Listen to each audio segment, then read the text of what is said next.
Sergeant at arms, kindly ring the bell for 10 minutes.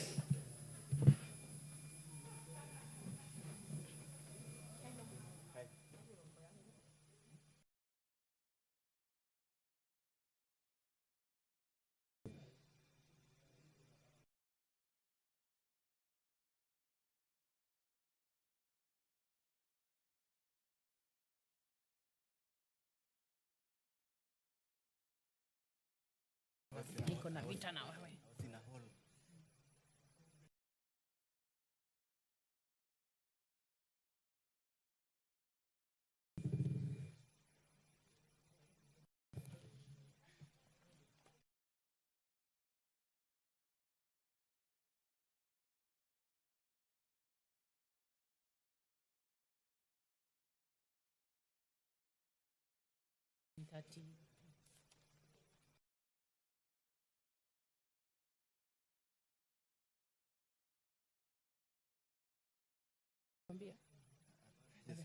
Anasema the speaker of the name has is that bill?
Sergeant at arms, we extend for another further 5 minutes.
Honorable members, we have the quorum to start the business of the day.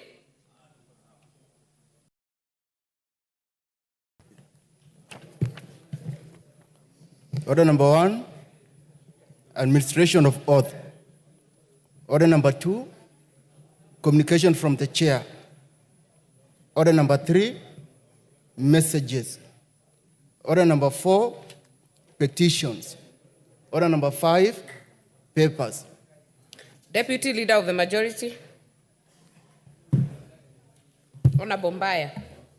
Thank you, Honorable Speaker. Honorable Speaker, this morning I beg to lay the following papers on the table of the House today, Wednesday, November 20th, 2024, morning sitting. Reports of the Auditor General and financial statements for the year ended 30th June 2021, 30th June 2022, 30th June 2023, and the certificates therein in respect of 1, Makueni Boys High School, 2, Ololaisa High School, 3, St. Teresa Mbooni Girls High School, 4, Gashororo Mixed Secondary School, 5, Meru School, 6, Chogoria Girls High School, 7, Karima Mixed Secondary School, 8, Kathiani Girls High School, 9, Magereza Academy Secondary School, 10, Kiambogo Secondary School, 11, St. Cecilia Aluor Girls Secondary School, 12, Irigatathi Secondary School, 13, Othaya Boys High School, and 14, Kiambogo Secondary School. Honorable Speaker, I beg to lay. Thank you. Honorable Owen. Next order. Order number 6, notices of motion. Order number 7, questions and statements. Honorable members, before we go to the questions and statements, allow me to reorganize the order paper so that we go to order number 8, then revert back to order number 7. Order number 8. Order number 8, motion. Report of the Committee of the Whole House in the Community Health Workers Bill, National Assembly Bill number 53 of 2022. Honorable members, I therefore put the question that this House do agree with the report of the Committee of the Whole House on its consideration of the Community Health Workers Bill, National Assembly Bill number 53 of 2022. As many as are of that opinion say aye. Aye. As many as are of a contrary opinion say nay. The ayes have it.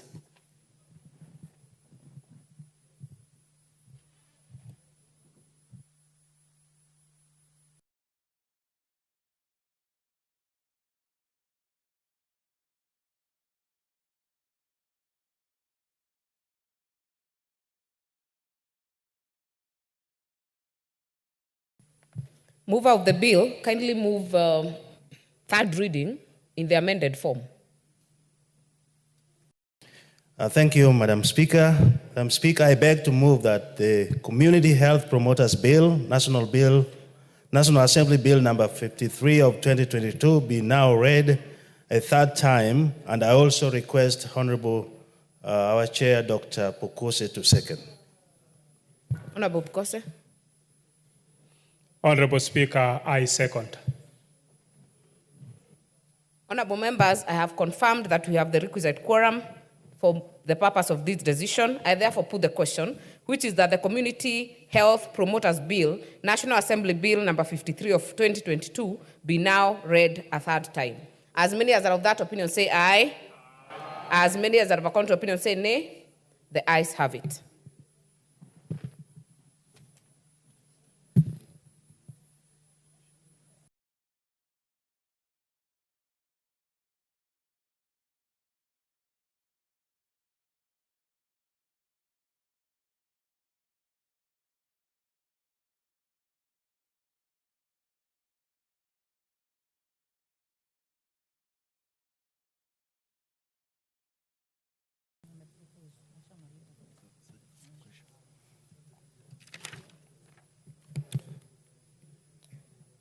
A bill for an act of parliament to regulate the practice of community health promoters, to make provision for the training and registration of community health promoters, to establish the Community Health Promoters Council, and for connected purposes.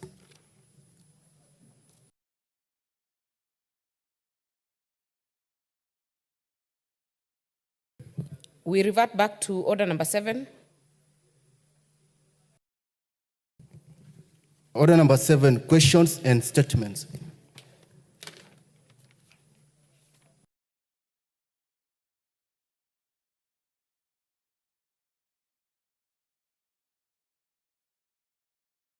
The first question is as listed on the order paper by Honorable Peter Lochakapong. Member for Sigor. Thank you, Honorable Speaker. It's actually not a question, but a request for a statement. Yes, statement. Now, Honorable Speaker, this is a request for a statement regarding killing of livestock by security officers in West Pokot County.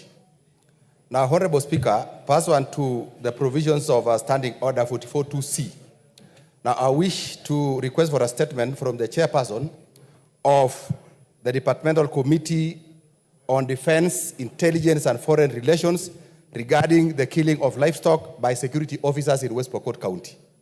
Now, Honorable Speaker, there has been rampant cases of livestock killings in West Pokot County that has affected the residents, including 3 cases that were reported earlier. Now, on Tuesday, 15 October 2024, 2 herders were injured and rushed to Kapenguria Referral District Hospital after a multi-agency team of security officers led by Kenya Defense Forces engaged in a security operation in Amolem village in West Pokot County. Now, the 2 herders were injured after the security officers mistook them as bandits and opened fire and 3 grenades at them. Additionally, numerous livestock were injured and 13 cows belonging to Mr. Kokat Lochelpong Aleutum Aletom of ID number 7686375 killed during the raid. Now, Honorable Speaker, it is against this background that I request for a statement from the chairperson of the Departmental Committee on Defense, Intelligence and Foreign Relations on the following. 1, an explanation on the circumstances that led to the injury of the 2 residents and killing of livestock by a grenade used by the security officers. 2, a report on the measures the government has put in place to protect the residents, including taking action against those found to be culpable of the crime.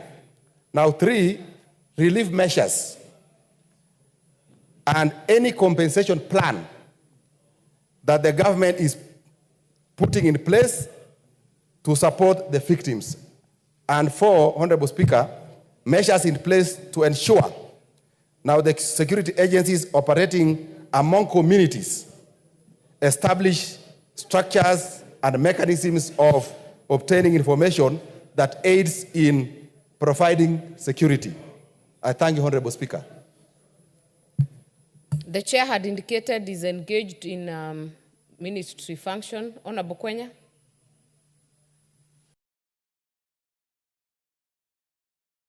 Thank you, Chair. I wish to respond on behalf of the Chair and assure the Honourable Member that this matter is going to be forwarded to the relevant ministry, that Ministry of Defence, and response should be expected within 14 days.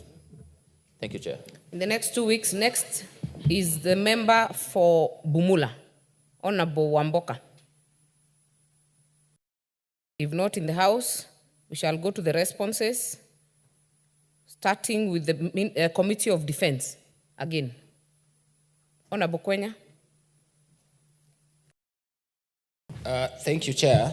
I have responses to statements that were requested by the member for Mwala first.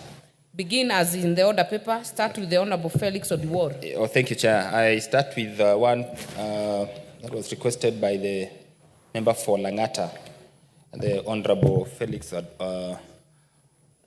Odiwuor, alias Jalas Jalango, on the issue of he sought statement regarding the current management and public access to Uhuru Gardens. Madam Speaker, the member for Langata constituency, the Honorable Felix Odiwuor MP sought for statement pursuant to Standing Order 44.2c regarding the current management and public access to Uhuru Gardens. He specifically raised the following concerns in his request for statement: clarification on whether Uhuru Gardens will remain an open public space as was earlier or has become a space of controlled visits and access. B, a report on the status of completion of renovations of Uhuru Gardens by the Kenya Defence Forces, and when will the public be granted access. Then C, the reasons for permission of certain activities at Uhuru Gardens or the general public is denied access. And D, plans in place to ensure that Uhuru Gardens is listed on e-citizen platforms, specifically the 222 portal, to allow citizens to make payments or bookings for public access and events, thus ensuring accountability and transparency. Honorable Speaker, the committee engaged the Ministry of Defence on the above concerns raised by the Honorable Felix Odiwuor, MP. I therefore wish to respond to the issues as follows. Clarifications on the public access to Uhuru Gardens. The ministry confirmed that Uhuru Gardens remains a public space. However, it was closed for renovations. Once these works are completed, the gardens will reopen to the public. The facility includes a museum and open spaces, the priority given to completing the main stadium, which is already hosting events including national celebrations. Other areas including museum galleries remain under construction and will open once fully completed. On the status of renovations and timelines for public access, the ministry stated that the project is approximately 80% complete, with artifacts and exhibition components of 60% completion. While full access will be granted upon the completion of the project, a partial opening to select groups to allow for system testing. The ministry assured that the project will fully reopen when construction is concluded and exhibition content for galleries are adequate. On provision for activities amid limited public access, the ministry clarified that although the project is not fully completed, certain sections such as the main stadium and the tomb of the unknown warriors are complete. The complete areas are open to the public whenever required, noting that the ministry allows members of the public to use the main stadium on request. Several events have been held at the venue, including national celebrations and Standard Chartered Marathon, the tomb of the unknown warrior regarded as a sacred site, is available for dignitaries to honor fallen heroes through wreath-laying ceremonies. Then on listing on eCitizen platform, the ministry confirmed that Uhuru Gardens Museum and Monument will be listed on the eCitizen platform once the project is completed and commissioned. This is in line with the government policy, and the ministry assured compliance with the requirement to enable payments and bookings, ensuring accountability and transparency. I submit. I thank you, Honorable Speaker. Honorable Jalas, are you satisfied? Thank you, Madam Speaker. We are satisfied with these answers, and we accept. Thank you. Next response, Honorable Kwenya, to the member for Mwala. Thank you, Honorable Speaker. This is response to a request for statement by the Honorable Vincent Musyoka, MP Mwala constituency, regarding the mysterious death of Mr. William Alfred Mulwa Mutilangi in the United States of America. Honorable Speaker, the Member of Parliament for Mwala constituency, the Honorable Engineer Vincent Musyoka, MP, sought for a statement pursuant to Standing Orders 44.2c on the mysterious death of Mr. William Alfred Mulwa Mutilangi. He specifically raised the following concerns in his request for statement: the status of investigations into the suspicious hospitalization, mysterious death, and hurried cremation of Mr. Mutalangi in the USA under the power of attorney by Kahudho and advocates under unclear circumstances without involvement of the family of the deceased. B, the steps taken by the government to ensure that all the perpetrators of the death and the issuers of the suspicious power of attorney for the cremation of Mr. Mutilangi are brought to book and prosecuted. C, the actions taken by the government to ensure that Mr. Mutalangi's family is protected from threats by persons likely to be associated with his death, including securing them from being disinherited of the estate of their deceased kin, and D, measures taken by the government to ensure that all Kenyans who die in the diaspora are well preserved and their remains efficiently transported back to their families if they so wish. Honorable Speaker, the committee engaged the Office of the Prime Cabinet Secretary and the Ministry of Foreign and Diaspora Affairs on the above concerns raised by the Honorable Vincent Musyoka. I therefore wish to respond to the issues as follows. Honorable Speaker, the State Department of Foreign Affairs received an official request from family of the late Mr. Alfred William Mutilangi, seeking assistance in locating him in New York City. This request followed a notification from the family and from a family acquaintance, Mr. Ndambuki, regarding Mr. Mutilangi's death on the 16th October 2023 at Hudson Valley Hospital, that is in New York. The family requested that the department confirm the death of Mr. Mutilangi,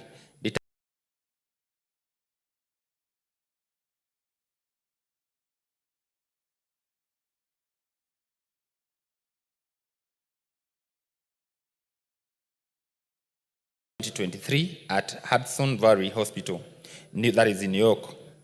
The family requested that the department confirm the death of Mr. Mutilangi, determine the location and condition of his remains, and obtain contact information for his at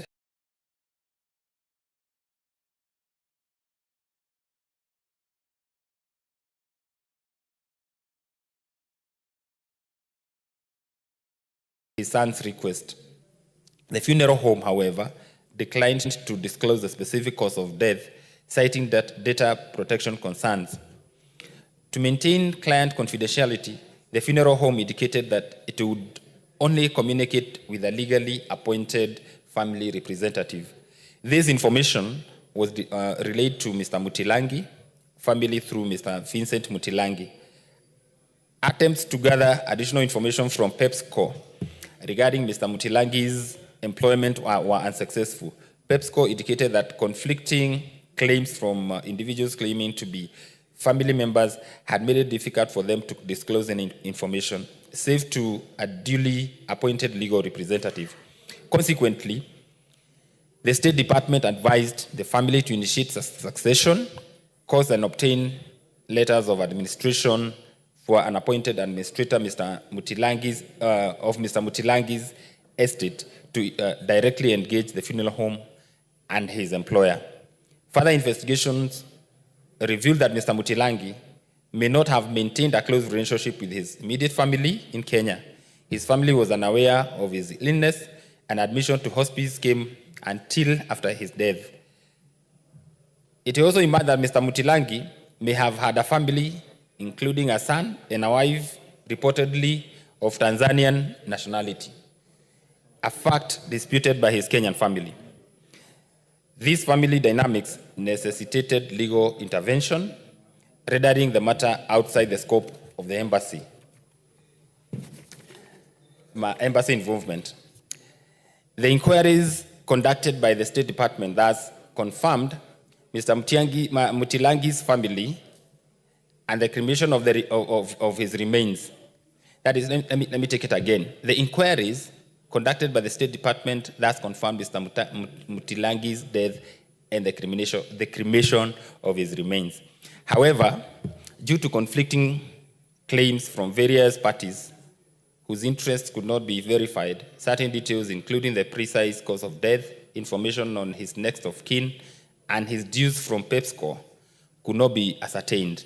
The complex family circumstances and involvement of multiple interested parties further complicated the situation. Following the guidance of the State Department, the family of Mr. Mutilangi has filed a case in New York. I submit, and I thank you, Madam Speaker. Member for Mwala, is that the true status? You know, Honorable Speaker, this is what would be clearly called just a catwalk story, because I think I have been told nothing new. The ministry is just basically repeating the preliminary information that I had given them so that they can do investigation. Mr. Mutilangi has a family here in Kenya. Mr. Mutilangi is a guy who was not married. That complicates the situation. There are people who have been preying on, criminals who have been preying on Mr. Mutilangi's and taking advantage of the fact that he did not have an immediate family in the US. It is feared that these same people claiming to be family who have since run away and actually revoked their earlier statements that they were indeed family, these are the same people feared to have killed or murdered Mutilangi. As we speak, Mutilangi's family here in Kenya, they have not even buried their beloved son. Mutilangi has a brother, Mutilangi has a family in my constituency. They are yet to bury their beloved one. Why? Because they cannot even get access, they cannot even get visa to collect the remains of their beloved one who was burned down to ashes illegally by some criminals who now the ministry is just giving us stories. I think with all fairness, I do not think the family is getting justice with this response. The fourth part of my question, Honorable Speaker, was what action is being taken by ministries so that such cases, even the deceased persons, can be taken back to this country, can be transported back to this country. And the family has not even been, with so many requests, they have written even to the embassy, they've been given appointments, they have been denied visas to go and collect the ashes so that they can bury Mutilangi according to our customs. So, Madam Speaker, I fear that this particular statement does not, I do not even know what this statement seeks to advise the family to do. Because it is full of hearsay. It is claiming that it is said. It was heard that maybe he has another family. Why didn't you investigate to know whether that other family exists or not? Because that is why the highest office we have is that office now of the Prime Cabinet Secretary. Since what you are telling us is what we know, we expected that. Now you'll go to the extra step Member for and tell Mwala, us. let us not debate it further. Seek clarification. Madam Speaker, just seek clarification. there is really nothing to seek Because clarification on a matter that is not even indulged responded you. to. I have given you quite some Thank time to put Thank your you. issues. Then we hear from the committee Right. on the way forward. Honorable Kwenya. Thank you, Chair. I really empathize and sympathize with the situation of the family. In fact, the issues they have raised are pertinent, but I think because we sat as a committee and engaged the Ministry of Foreign Affairs and Diaspora, and the matter was brought to our committee, and yes, the issue that you're raising in terms of that the family has not had their share of justice, we found out that they have filed a case in New York that is ongoing. And I think it's only fair that the honorable member acquaints himself with the content of the case so that then he can assist the family to just get justice from that end. Because as it is, the deceased had a will or had died at some, what I would call tested death. He had stated that in the event that he passes on, he should be cremated. And the government of Kenya is very keen on issues to do with people who pass on out of its jurisdiction. Our embassies have been very proactive to help families. They're always in contact with families to help them to transport their deceased to whatever side they would want them buried.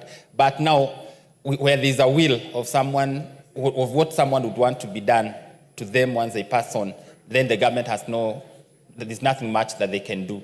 But in terms of investigating this matter, because now it's actively in court, I believe the best thing that the honorable member for Mwala should do is just to acquaint himself with the content of the case and maybe support the family where need be.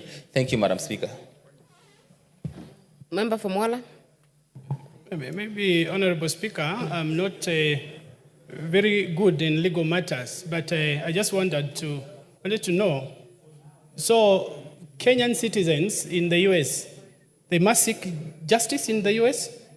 Because now what you're telling me is that the only way out for this family is to seek justice in the US when they cannot even travel to the US because they have been denied visas to the US. Who is supposed to come in for this family? We need to understand what we should tell the family, whether that's it for Kenya now. They are on their own.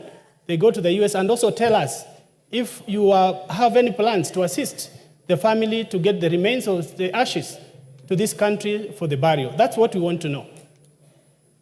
Honorable Kwenya. Wait, there's a point of order from Honorable Rasso.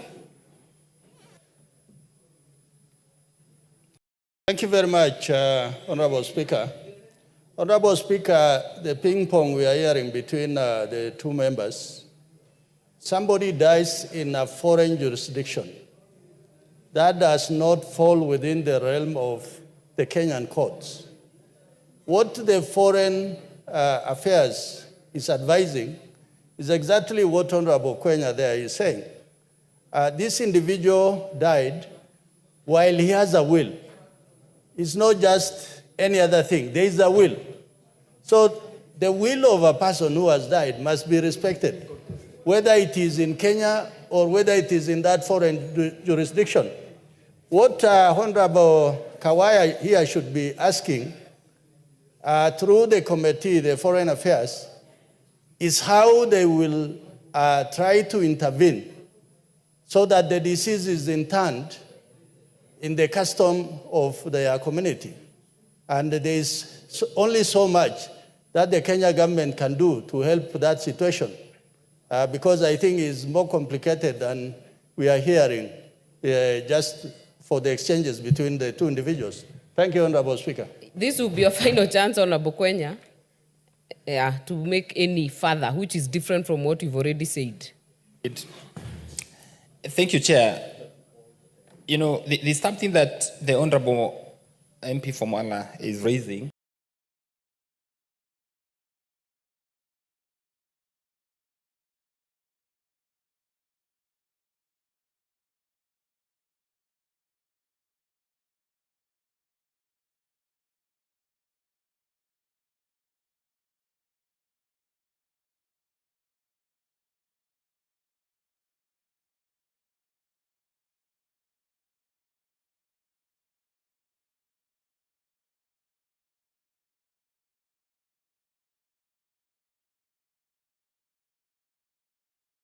there's something that the Honorable MP for Mwala is raising.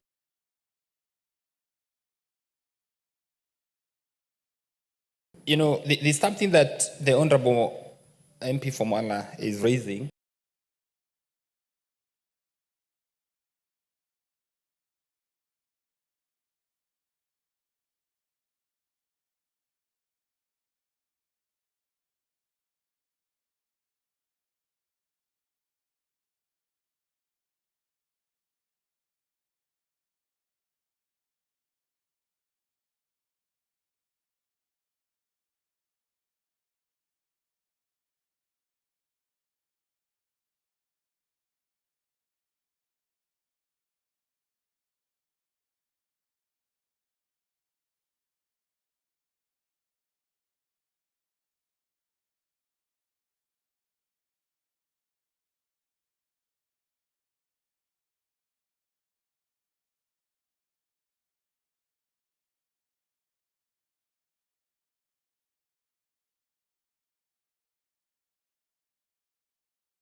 There's something that the Honorable MP for Mwala is raising.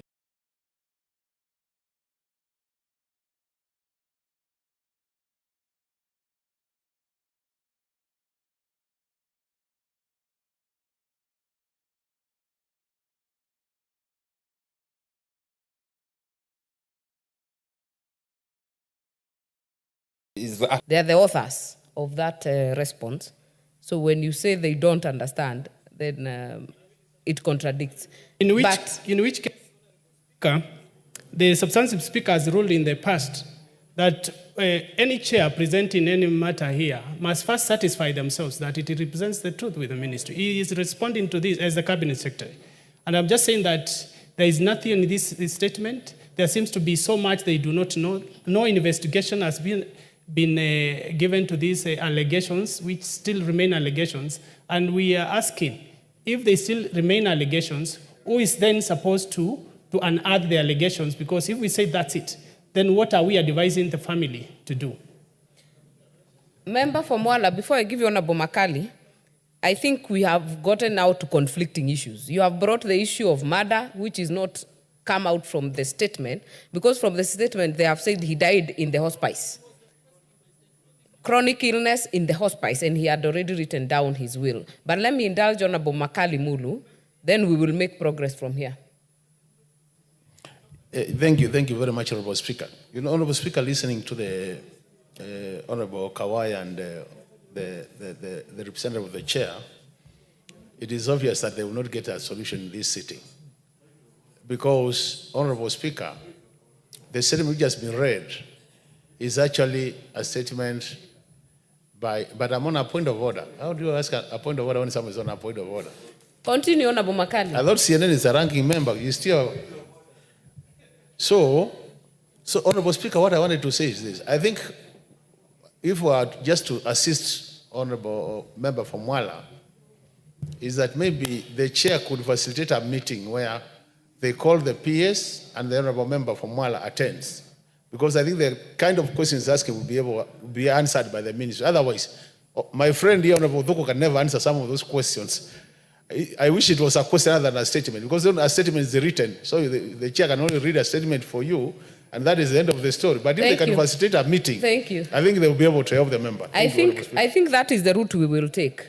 And Honorable Mwala, Member for Mwala, I agree with Honorable Makali that we will not get a solution from this statement. So I would propose that the chair of the committee, and not propose, direct that the chair of the committee recalls the Minister of Foreign Affairs, whether the cabinet, Prime Cabinet Secretary and the PS for Foreign Affairs, and call you for the meeting so that you're also present. These questions should be better answered by the ministry themselves.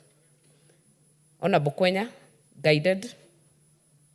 Thank you, Madam Speaker, for the guidance. Indeed, this family needs closure to this matter, and therefore we'll endeavor to do whatever it is that is within our purview and responsibility just to bring this matter to rest.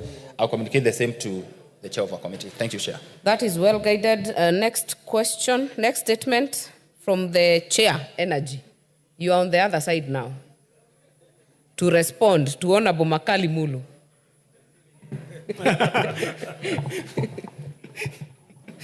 No, things change so fast. Now I'm on the frying pan. Honorable Speaker, the Honorable Member Makali Mulu requested for a statement regarding the status of compensation to Master Simon A. Muema for injuries sustained following electrocution from Kenya power lines. Honorable Speaker, the response we have gotten from the ministry, we do not satisfy ourselves that it really helps anyone, and we'll be seeking your guidance on how to prosecute that matter further. Honorable Speaker, this is a response that Master Simon Muema suffered electrical burns at Chedhani village in Mwingi on 17th December 2017 while playing with part of vandalized stay wire that was attached to a pole with electrical conductors. In the course of playing with the remaining part of the stay wire came into contact with a low voltage LV line causing it to be energized. The responses are as follows. The incident was duly reported to Kenya Power, Mwingi office on 20th December 2019 and the insurance department on 12th August 2020. The matter was subsequently reported to the insurers, CIC Insurance Company Limited, through Utmost Insurance Brokers Limited. B, the insurers have since indicated that they are unable to take up the matter since Master Muema, who was playing with the stay wire, is the one who caused it to be energized when it swung against the LV line. KPLC has asked the insurance company to review its decision, but they have declined to pay the claim, also citing expiry of limitation period.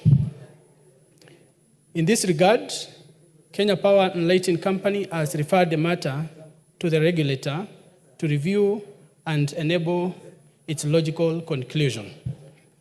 And Honorable Speaker, like I said, this particular response unearths a new potential area of corruption where some of our sagas are actually reaping a lot of money through insurance firms. And when the cases now come, the insurance firms do not want to take liability, they want to run away. In this particular case, it is sad that the insurance and Kenya Power want to claim that a low-hanging wire that a kid touched and they got electrocuted, then the kid is the author of his own misfortune. It is very sad that even with simple understanding that it is supposed to be understood that wires are not supposed to be loosely hanging in the first place. So the fact that the wire was loosely hanging, that is already a liability on the Kenya Power's. So the matter is already referred to the regulator, but as a committee, we have resolved to have even including the insurers and also make an audit of all the monies that have been paid to these insurance firms and the claims so far that have materialized that be paid, so that we can also be able to tell Kenyans that the money is being paid by our sagas to insurance firms actually means something. Because if this particular case has not been taken by insurance firm, it means no other case would ever be taken, because this is like the very first case that should have been paid in terms of liabilities. Member for Kitui Central. Yeah, thank you very much, Honorable Speaker. Honorable Speaker, I want to thank the chairperson of that committee for admitting that this statement is totally inadequate. When I looked at this statement, Honorable Speaker, I was just asking myself whether Kenya Power knows what they should be doing. Because on a serious note, when you say that a child who was playing at the gate of a primary school and finds a loose hanging wire, which is life, and by touching that wire suffers serious injuries, and they say the child was the cause of that injury. So, Honorable Speaker, from what the chair said, that was my position, that this statement should not even have been presented to this House. It's actually a shame that somebody signed for this statement to come to this House. The other thing they're also saying, the insurance cannot be able to pay because of a lapsed time. This matter was reported immediately it happened. And it is because of the delay of Kenya Power, taking the family round, that we have spent all this time. Since 2017, Honorable Speaker, about 7 years. And then they talk about a lapsed time. I agree with the chair, this matter needs to be revisited, and we need to get justice for this young person. Otherwise, it's already the small boy is now disabled, and then you want to make it worse by even saying you cannot compensate. I want to, Madam Speaker, you need to give direction on this matter, because we are not happy, and even the House should be able to act on this institution, because I think this statement is an abuse to this House. I submit. Honorable Vincent, I think the precedent has been set by your issue. So you should be able to, first of all, when you follow up that issue, you invite Honorable Makali to be present, to be able to execute and prosecute the issues that are still pending. But as you have said, it is not sufficient. You can give the commitment from here on how long you will need and what action you will take. Honorable Speaker, this matter is not a small one, because it might even form an inquiry, because we want to know if a claim like this cannot be paid, then what other claims have not been paid? How much money have we been paying? So I would request that we are given enough time so that we can do a full inquiry on this particular matter, because it affects so many other Kenyans. So if, Honorable Speaker, you can give us 1 month, I would be more than happy, so that we can, this matter will also end up helping other Kenyans who are suffering in the hands of insurers and Kenya Power and other sagas. And I want to make an undertaking to this House. If this particular claim is not paid, then we will make recommendations that are carried in this House, that some of these payments for insurance for this particular, to cover this kind of issues, are no longer have any meaning, because Honorable Member for Mwala, don't preempt your investigations. I just wanted to give the member confidence, but 1 month? Yeah, don't preempt. Yes. Honorable Makali. Yeah, thank you, Honorable Speaker. Honorable Speaker, this family has been waiting for 7 years. It will not cost us nothing to wait for 1 month, so long as we get to the final conclusion of this matter. Well, so 1 month is okay with us. Honorable Member for Mwala, 1 month. The next statement is to the member for Loima. Is he in the House? Protus is he in the House? If the member is not in the House, then the statement will be tabled, not read, so that we make progress. Chair for Energy, table the statement for Honorable Protus. Member for Lunga, Honorable Chiforomondo, are you in the House? This will be done by the Chair Labour, the response.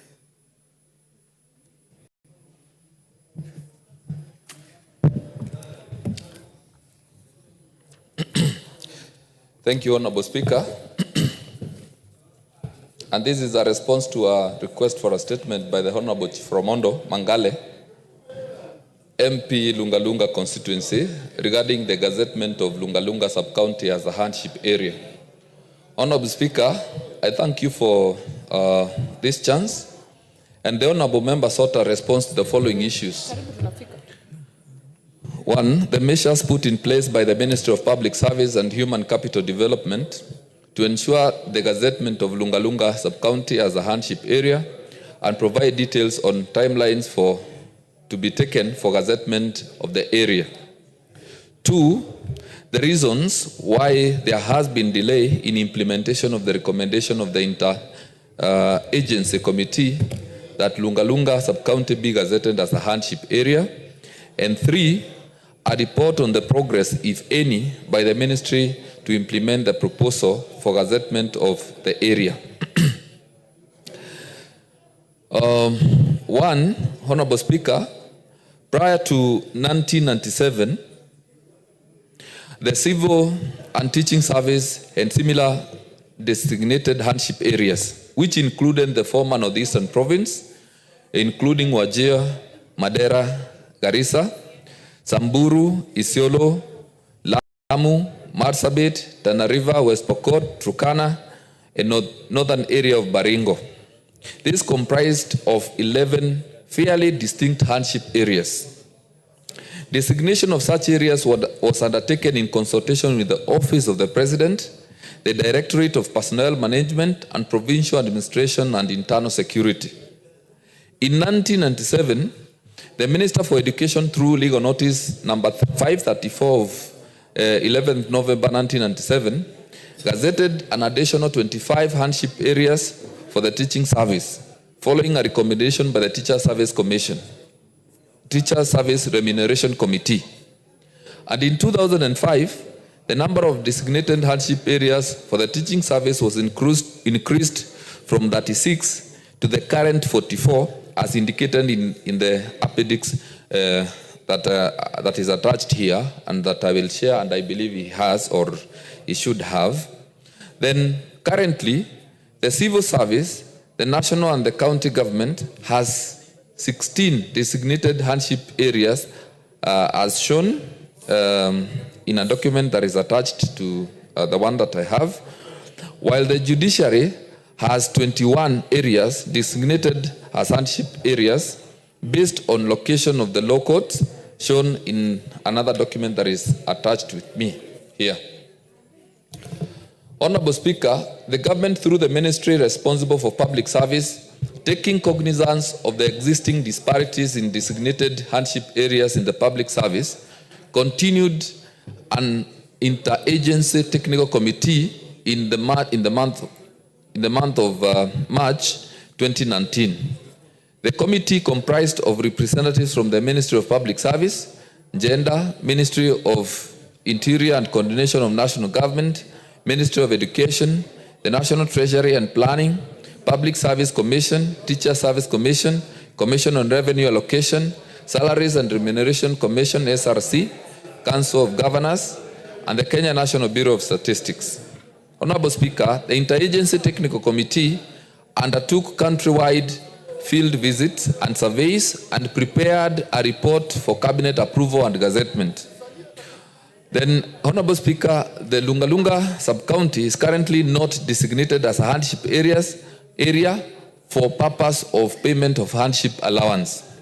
Lungalunga sub-county was visited by the Interagency Technical Committee during the data collection exercise and will be assessed against the criteria set by the Kenyan National Bureau of Statistics to guide the determination and the categorization of hardship areas as shown in Appendix 2 of the ministry's response.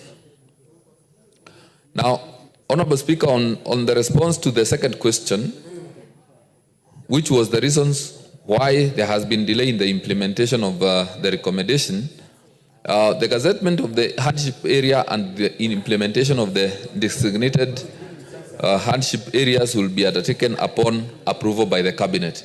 So that is yet to be approved. Then on the third and the last question, which was on the report on the progress, if any, the interagency team finalized the study and submitted the report to the ministry responsible for public service. The report was submitted to the National Treasury, which advised that the approval of the proposed hardship allowance be sought from the Salaries and the Remuneration Commission. The SRC reviewed and approved the new rates for hardship allowance based on the new categorization of the moderate and extreme hardship areas, which will be applicable across the entire public service prior to implementation of the new rates and subsequent approval by the Cabinet. So, Honorable Speaker, with me, I have the hard copy of the response, and this is what we gathered from the Ministry of Public Service. Thank you, Honorable Speaker. Thank you. Member for Lunga Lunga. Honorable Speaker, I want to thank the chair for the response. But, Honorable Speaker, it is disheartening that at this era and time, the ministry is still responding to such a serious issue, which, to me, since the independence of this country, Lunga Lunga has been there. And they have alluded that in 2019, they formed an interagency team which also visited Lunga Lunga. 2019 to date, Madam Speaker, is a very long time. And I want to say that the teachers of Lunga Lunga and the public servants who serve the people of Lunga Lunga are in dire need of this allowance. Today, those teachers who are teaching in Mkwiro and Wasin Islands, they do struggle to assess their working stations. As we speak, the areas of Magombani, the areas of Mtsunga, Mwakalanga, the areas of Kwanyanje, they are inaccessible because there are elephants there. The area is dry, and so many other issues which affect the teachers of those areas, of Lunga Lunga at large. I want to say, Madam Speaker, that we needed a much more practical response than this one.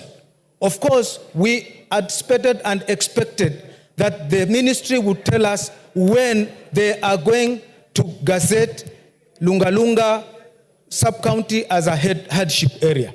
Because one, we've been here in this house that we discuss or we pass an issue, and then the same day or the next day, it is being gazetted. What makes it very hard for the gazettement of Lunga Lunga to be a hardship area? What is so hard? That is your clarification. Don't debate more than that. I'm not debating, Madam Speaker, but we are not getting what we deserve as Lunga Lunga people. I hear you. There is a point of order from member for Buri. Madam Speaker, I know sometimes this year, this matter of hardship came up and the Speaker ruled that it is a motion because almost every constituency addressed the same issue on hardship. And I'm sure, Madam Speaker, your memory is correct because I've seen you agreement by the fact that you have nodded your head. Madam Speaker, this report is substandard because it does not give out where they went, when, who they spoke to, because we expect to see them in Ibori, which borders like Kipia and Isiolo, and we share the same geographical conditions. Therefore, Mr. Speaker, this report to me is substandard, and to need to begin that report so that we can know where the interagency committee did. And I want to ask you that what the Speaker, the direction the Speaker gave, it is implemented so that we can all contribute on this. Thank you. The reason I'm nodding my head, member for Buri, is because I know this issue too well, because it was raised even for Gilgil this term, last term, so I've seen it over and over. I'll give member for Kaloleni first. Member for Kaloleni.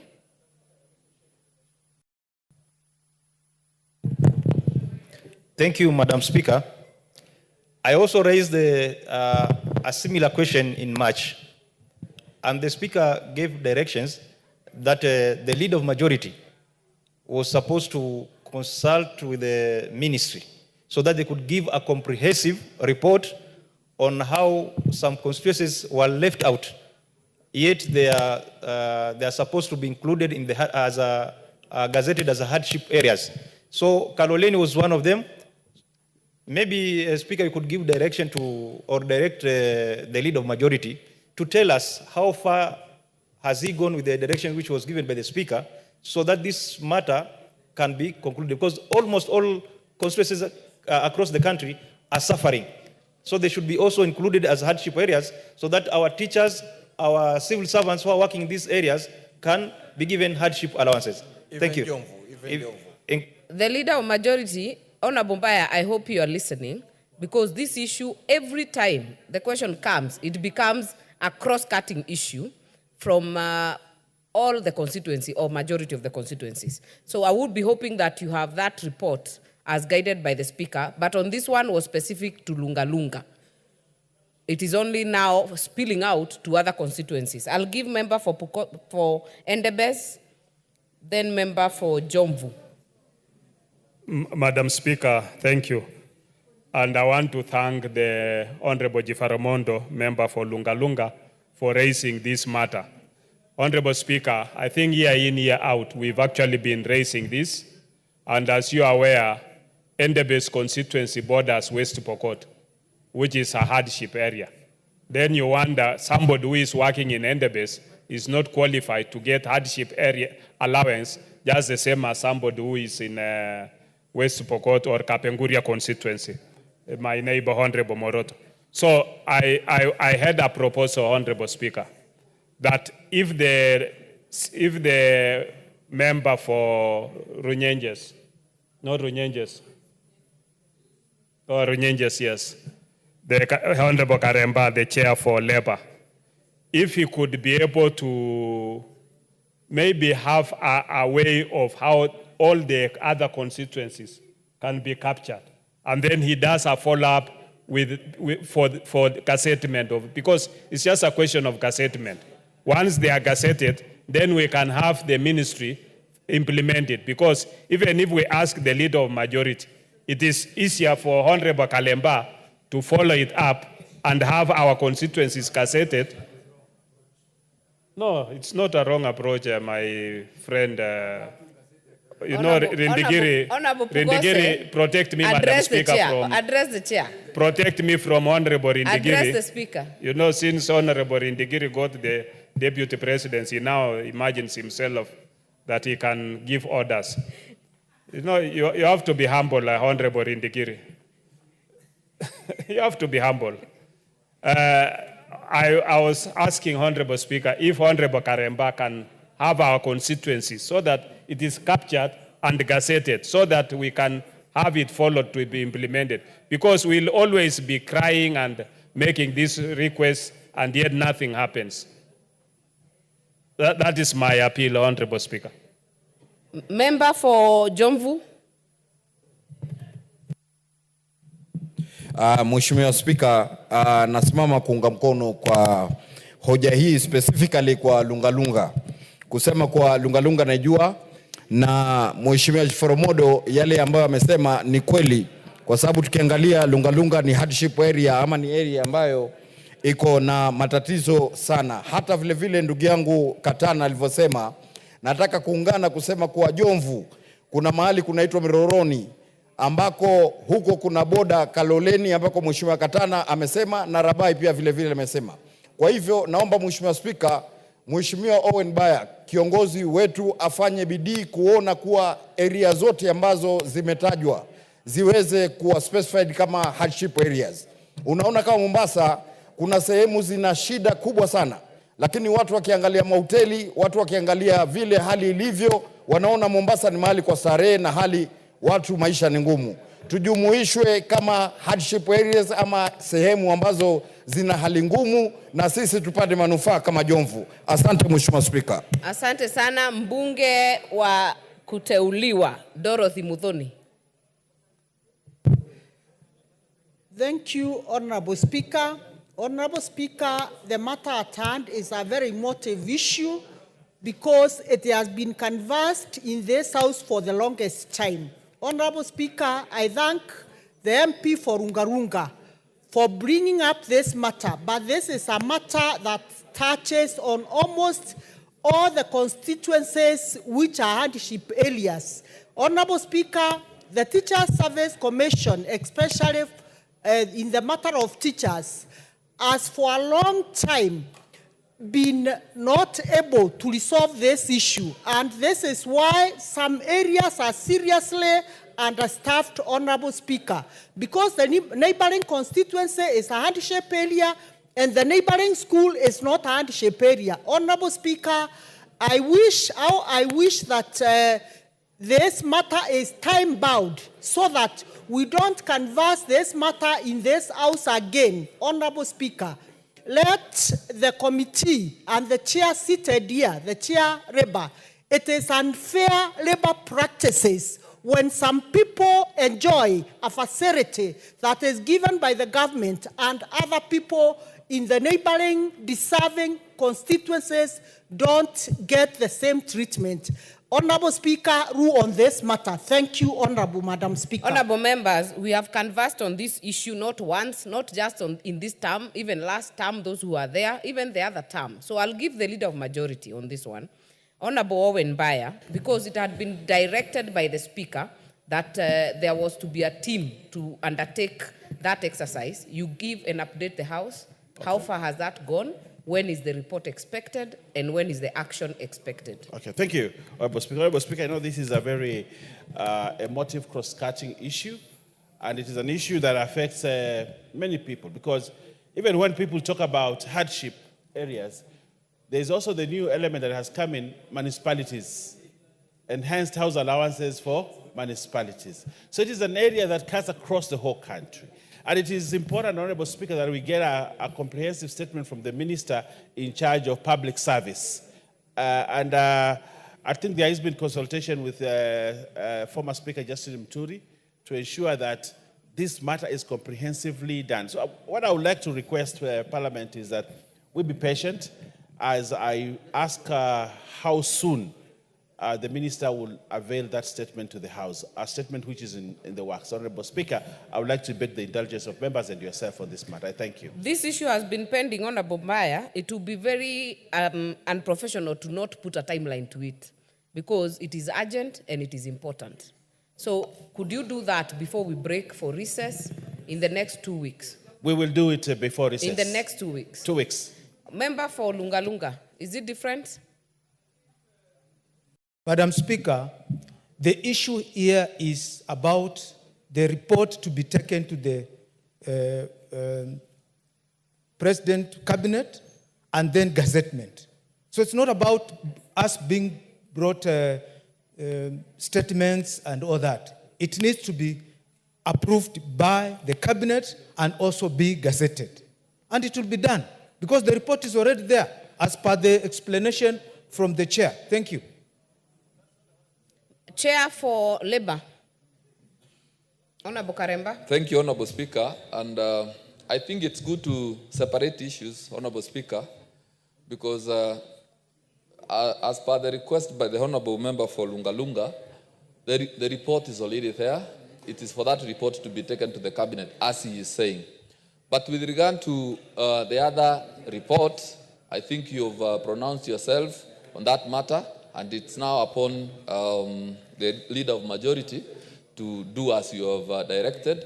But I wish to say to Honorable Speaker that I register their disappointments by the Honorable members, and I agree totally with the Honorable members who believe that that is an unfair labor practice where people are enjoying facilities and privileges because of working in a hardship area while others are not enjoying. So honorable members should expect that the committee will also register your disappointment to the ministry for action, and we believe that it should not take long because again from 2019, that's a long duration. Things should have happened. We want to be in a country where things move without unnecessary delays. Thank you, Honorable Speaker. We shall make progress, members. We have the commitment from the Leader of Majority and the commitment from the Chair Labour Committee. So we'll go to the next statement by Honorable Joshua Kandie, still by the Member for Labour. by the Chair for Labour Committee.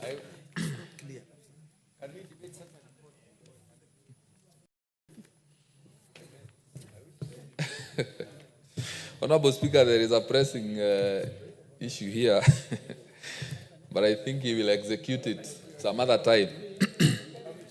So, Honorable Speaker, the other statement is a response to a request for a statement by the Honorable Joshua Kandie, member from Baringo Central constituency, regarding the regulation of labor migration through private recruitment agencies. Honorable Speaker, the questions were, the statement is based on the questions that were asked, and one question was, what are the roles of the Ministry of Labor and Social Protection in registration and regulation of private recruitment agencies involved in labor migration? And then the second question was, how does the Ministry of Labor and Social Protection work with the State Department for Diaspora Affairs in regulating labor migration sector while ensuring that the State Department does not encroach on the roles of the ministry? And 2 and 3, why and how do private recruitment agencies banned by the Ministry of Labor and Social Protection continue to recruit migrant workers? Honorable Speaker, the registration and regulation of private recruitment agencies is done in accordance with the Labor Institutions Act of 2007 and Private Employment Agencies Regulation of 2016. Section 54A of the Article Act provides for the establishment of the Interministerial Committee consisting of officers from 1, the Ministry responsible for immigration, the Ministry responsible for labor, the Ministry responsible for internal security, the Attorney General, and the Ministry responsible for foreign affairs. The officer from the Ministry responsible for labor shall be the chairperson of the Interministerial Committee. And then Section 54B provides for the functions of the Interministerial Committee. And the Interministerial Committee is responsible for the following: 1, advising the CS responsible for labor on matters related to work permits, security, and related issues. Then 2, vetting the applications for registration made by the employment bureaus and agencies. Honorable Speaker, in addition to Section 54, provides for the recruitment for approval by the Interministerial Committee. And every employment bureau or agency shall be required to seek and obtain government approval prior to sending Kenyan citizens for employment outside Kenya and for employment of foreigners within Kenya. The applications for registration made are vetted by the Interministerial Committee established under Section 54A. The National Employment Authority is a state agency under the Ministry of Labor and Social Protection that is mandated to register and regulate private employment agencies in accordance with Section 54A to Section 60 of the Labor Institutions Act of 2007. The authority is the secretariat to the vetting committee. Honorable Speaker, the authority is also mandated to do the following in accordance with the National Employment Authority Act of 2016. 1, advise on formulation of employment policies and strategies for national and county governments. 2, facilitate the employment and placement of job seekers locally and internationally. 3, facilitate the implementation of national policies on employment. 4, collection, analysis, and dissemination of labor market information. 5, building the capacities of private employment agencies. 6, sensitizing job seekers. 7, handling complaints from job seekers. Then 8, promoting ethical recruitment. And 9, cancellation or revocation of license of an employment agency that fails to observe the provisions of the existing laws and regulations. On the second question, which was on how the Ministry of Labor works together with the State Department for Diaspora Affairs while ensuring that the State Department does not encroach on the roles of the Labor Ministry. Then the response is as following. The Ministry of Labor and Social Protection ensures that the procedures for labor migration are carried out in orderly and safe manner, and at the same time ensuring that migrant workers undergo pre-departure training and orientation. The ministry collaborates with the Directorate of Diaspora Affairs and the State Department of Diaspora Affairs in ensuring that migrant workers in distress are repatriated back to the country. In cases involving deaths or migrant workers, similar coordination is needed to assist bereaved families bring home bodies of their loved ones. Then, question 3 on why and how private recruitment agencies banned by the Ministry of Labor and Social Protection continue to recruit migrant workers. The National Employment Authority carries out impromptu inspections to ensure that recruitment agencies adhere to the laws and regulations governing their operations. Then recruitment agencies whose licenses are cancelled or suspended or blacklisted are not supposed to recruit migrant workers. All reported cases are dealt with in accordance with the law. The National Employment Authority also periodically publishes in the national dailies all private employment agencies that have been blacklisted and their operational licenses revoked. Honorable Speaker, most importantly, Kenyans are also advised to regularly visit the National Employment Authority website, www.neamis.go.ke, to ensure or to assess the list of registered private employment agencies and their current status. And I have attached, or rather, a statement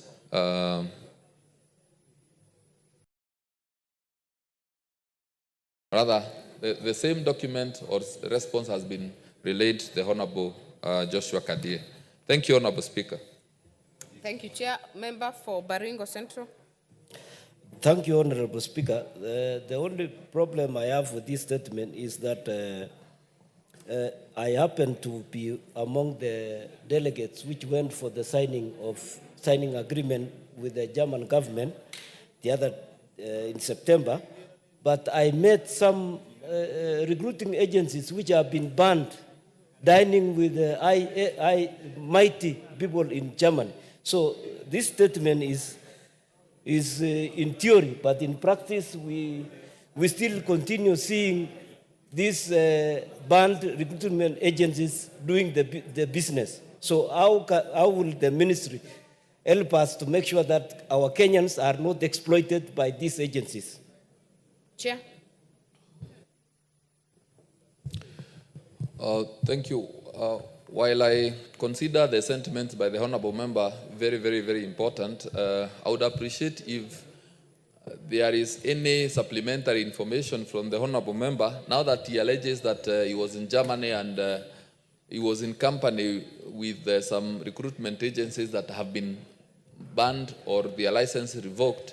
I would appreciate, as the Chair Committee on Labour, if more information was relayed to our committee for further action, because again, we have a duty and responsibility, Honourable Speaker, to protect the jobless Kenyans from being exploited by these recruitment agencies, because it has been happening for a long time, and it is time that this stopped and stops once and for all. Thank you, Honourable Speaker. I think, Honourable Chair, what Honourable Kandie is saying is that we are very good with theories on paper, but in practice we are not implementing. So I hope that this can be a continuous process. But Honourable Kandie, you also have a responsibility, if you have more information, to supply to the relevant committee to assist them in their work. I think any member can do that, and I think that will be settled at that point. The next one, before we go to Honourable Wanami Wamboka, member for, there is a point of order from Honourable Yusuf Hassan. Thank you, Madam Speaker, for the opportunity. I wanted to speak on a terrible disaster that has taken place in my neighborhood. Today is indeed a very dark day in Kamkunji. Last night we had a devastating fire in Kitui village in Pumwani ward in Kamukunji, where at least 7 people were killed and scores of people were seriously injured. And I speak, several people are missing, including children, and therefore this death toll would go up. And I want to say that this is the deadliest fire incident we've had in Kamkunji. And therefore I'm calling upon the county and the national government to take immediate steps to assist the victims of this particular fire and to address some of the underlying problems, the lack of access to the neighborhood, the lack of a fire station nearby, which could have saved some of the lives, and also to support those affected and have been left homeless. My office is going to do whatever is necessary to help them, but at least we need an urgent action on some of the fires that we've had in Nairobi. This is not the first one. We've had 3 or 4 fires within this week in many parts of Nairobi, but this has been the one with the highest number of victims. And therefore, I'm calling upon the authorities to look at this issue and to see how we can mitigate to ensure that, in fact, our citizens don't just perish helplessly and mindlessly in this kind of fire incidents. Thank you. And I want to send, Madam Speaker, my deep condolences to the families who have lost people, friends, and the neighbors of the people of Kitui Village and Pumwani Ward. Thank you so much. Thank you, Honorable Member for Kamkunji. And on my behalf and that of the House, we also offer our condolences. I know Honorable Member for Nairobi had also spoken to the Speaker about it. I'll give you 2 minutes to offer your condolences, and I'll close it at that point. Thank you, Madam Speaker. Madam Speaker, let me start by saying that we are saddened that we keep having fires in Nairobi and we keep losing lives. A few months ago, we lost a mother lost 3 of her children. Today, we have a father who's died with 3 children. We have a mother who's died with 1 child, and we've got a man whose body has been burned beyond recognition. In fact, all the bodies are burned beyond recognition. It's really disheartening that we don't have access roads, and this is why I say to Kenyans, when His Excellency the President is fighting for us to have better housing, it means that this will resolve the problem of access. We don't have access to most of the informal settlements. And I also reiterate what the Honorable Member for Kamkunji has said. We've been expecting a fire engine to be put in Gikomba. It hasn't been done yet. And I know that there's always pressing needs for the budget, but we need a fire station in Gikomba because that's an area that's prone for fires as well. So I offer condolences on my behalf for the members that have lost, and I hope that we will eliminate slums in our city so that we can be able to have everybody live in dignity and everybody have access to fires when they have disasters. Thank you, Madam Speaker. Thank you. We'll now go to Honorable Wanami Wamboka to request a statement. Honorable Wamboka, you had actually been called earlier. You should be apologizing first for coming late. Honorable Speaker, you know I'm always very committed to the business of this House. I was with the delegation from South Sudan, the chairman of PAC and his team, and I'm very sorry to have delayed. Honorable Speaker, pursuant to the provisions of Standing Order 44 2C, I wish to request for a statement from the chairperson of the Departmental Committee on Labor regarding the status of implementation of the court order on recruitment of officers by the Kenya Revenue Authority. Honorable Speaker, in June 2023, the Kenya Revenue Authority recruited 1,406 revenue service assistants with an aim of increasing their workforce to enhance revenue collection efforts. However, in March 2024, the High Court in Nairobi declared the recruitment unconstitutional, citing failure by the KRA to uphold diversity and regional balance. The court held that the recruitment was in contravention of the Constitution, notably the Kenya Revenue Authority has allegedly retained the said officers against the court order and against the wishes of this House, Honorable Speaker. The Kenya Revenue Authority was also to institute an ethnic diversity and regional balance policy.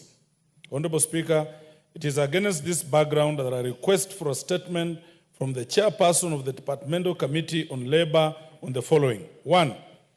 Provision of status report on the implementation of the court order issued declaring the recruitment of 1,406 revenue assistants by the Kenya Revenue Authority unconstitutional. And 2, steps to be taken to reverse the salary processed to the 1,406 recruited officers after the judgment, if any. And 3, status of implementation of ethnicity, ethnic diversity and regional balance policy. I thank you, Honorable Speaker. Honorable Speaker, may I proceed or you pronounce yourself? There on is this? no further proceedings. You have requested the statement. It will then be committed to the Committee of Labor immediately.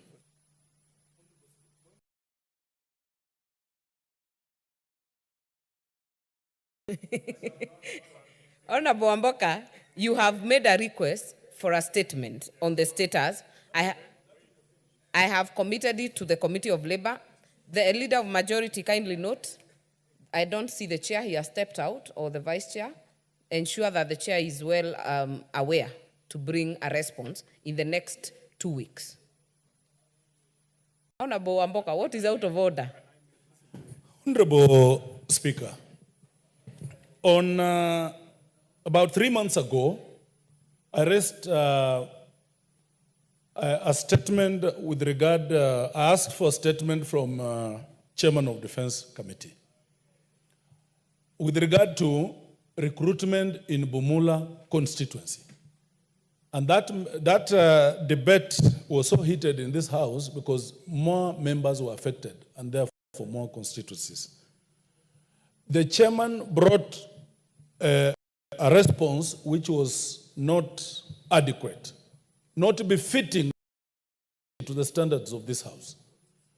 It was not satisfactory.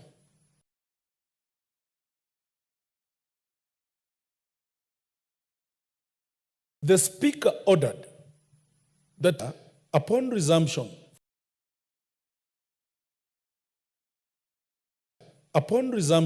from recess, short recess, in less than 2 weeks, he brings back a good statement in the definition of a statement that is admissible and satisfactory to this House. To date, Honorable Speaker, it has not happened. The chairman is quiet. The ministry is quiet. Nothing is happening. Honorable Speaker, I want to know what's happening because this House must be respected. This is the National Assembly of the Republic of Kenya. Is the Minister for Defense too powerful that, they can ignore what this House directs them to do? Is the Chairman, Defense Committee, untouchable to extend that he can do what he wishes and not subscribe to the tenets of this House? Honorable Speaker, I would beg that you give your guidance and directions to this effect. Thank you. You have made your point, and rightfully so, because I've been briefed that issue was canvassed. Leader of majority, that issue was canvassed, and the response was to come in the first 2 weeks after resumption. So I will direct that you ensure that the chair brings the response in the next 1 week on the issue raised by Honorable Wamboka. Finally, to close on this order is Chair Committee of Health on matter Chief. Thank you, Honorable Speaker. Honorable Speaker, I want to give a statement on registration of persons at the constituency and the county office level for the rollout of the nationwide universal health coverage by Social Health Authority. Honorable Speaker, the Ministry and the Social Health Authority has from 1st of October 2024 started rolling out the SHA healthcare services and the benefits under the 3 funds, that is the Primary Healthcare Fund, Social Health Insurance Fund, and Emergency Chronic and Critical Illness Fund established under the Social Health Insurance Act number 16 of 2023 that was enacted by this House almost a year ago. This act is currently being operationalized by the government. Access to SHA health services and the benefits being offered by SHA. As the chairperson of the Departmental Committee on Health, I rise to give a statement concerning the registration of Kenyans at constituency level.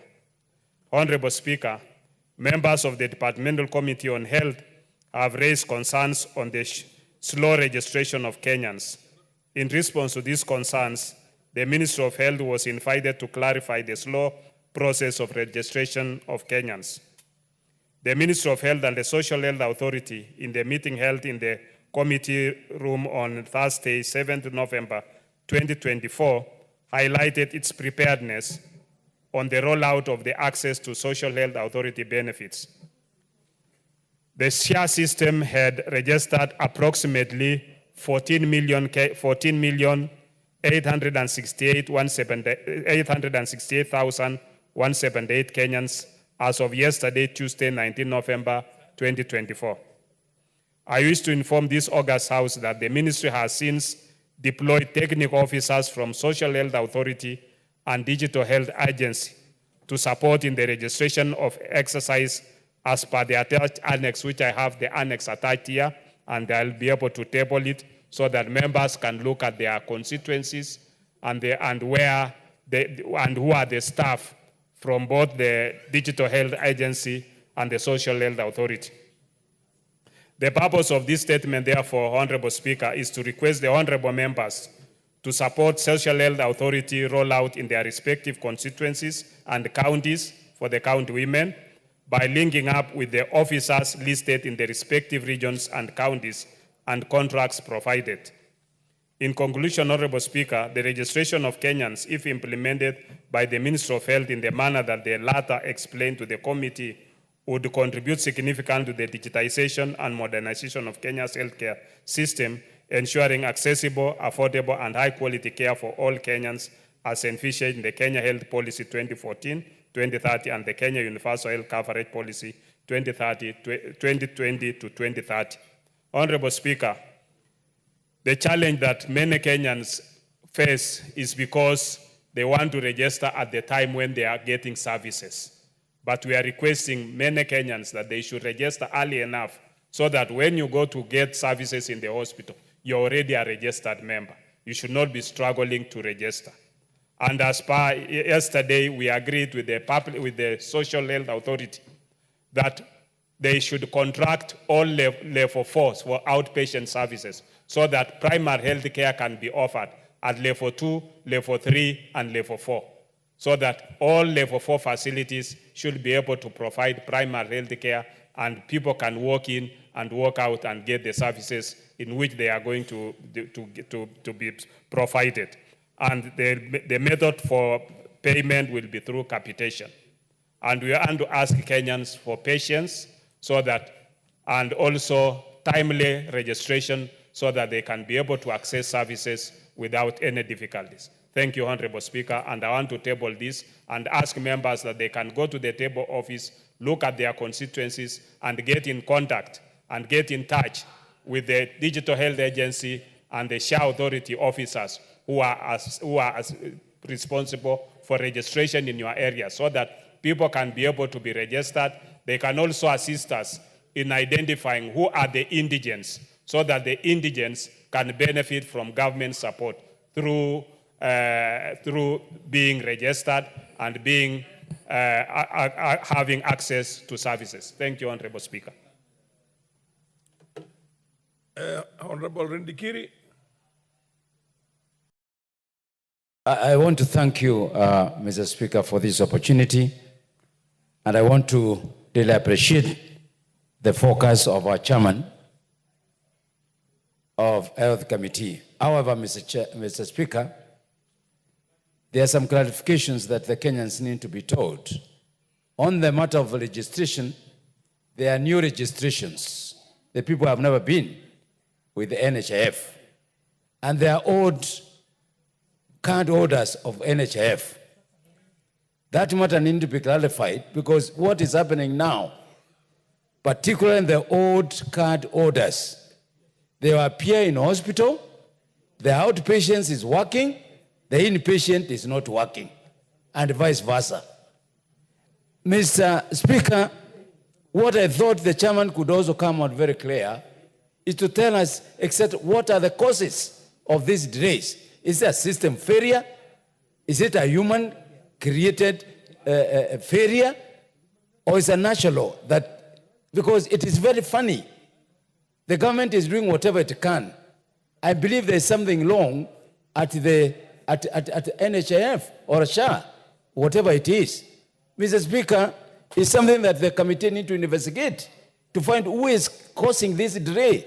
Because surely, when I use my ID and my old card number, I am not able to access.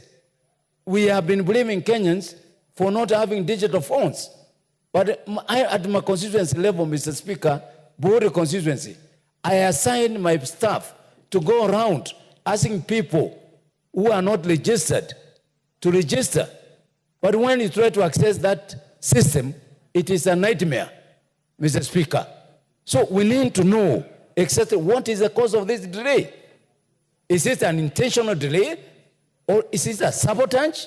What it is? Because this scheme is the best. But now if Kenyans are not able to access the services, we can't be sitting here every day. Your point, you've already asked a question. Thank you, Mr. Speaker. It's a month gone. The numbers are not that big. And we must tell the Kenyans that people think that the government is not working. The government is working. But something is not right at the headquarters. Thank you, Mr. Speaker. MP for Baringo South.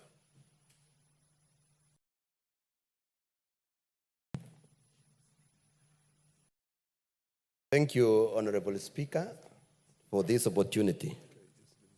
I also want to register the challenges that is facing this exercise of registration, that there is a lot of confusions, and we don't know the source, or rather the cause.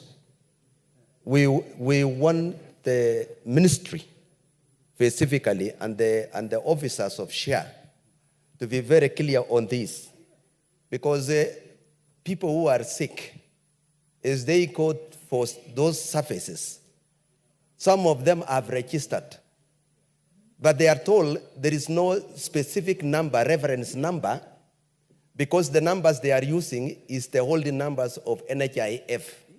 So it's like there is somebody somehow in the systems who is not honest, because registration is doing well, and Kenyans have accepted, and the exercises of registration is all going on well. But the services, Kenyans want to see these services. Thank you, Honorable Speaker.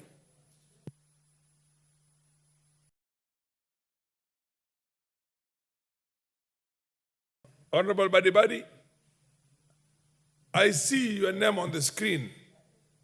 Do you have an issue here, or it's an old one? It was an old one. Thank you, Honorable Speaker, for giving me this opportunity.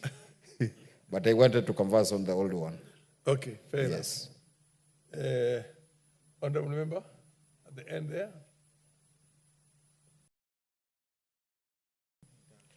Thank you, Mr. Speaker, for this opportunity. I would want to ask the chair to clarify, Mr. Speaker, on the role of county health promoters on sensitization of sheep, Mr. Speaker.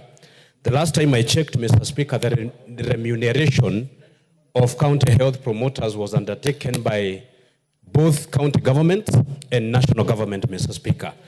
Mr. Speaker, there is a lot of complaints at the mashinani level that people are not able to understand or to differentiate between chief and SHA, and they are not able to understand what chief stand for or what chief will undertake. I would want the chair to clarify the role of county health promoters on sensitization of chief, whether they are going around the the country, explaining to the people what chief means and what chief will do to them. Thank you, Mr. Speaker.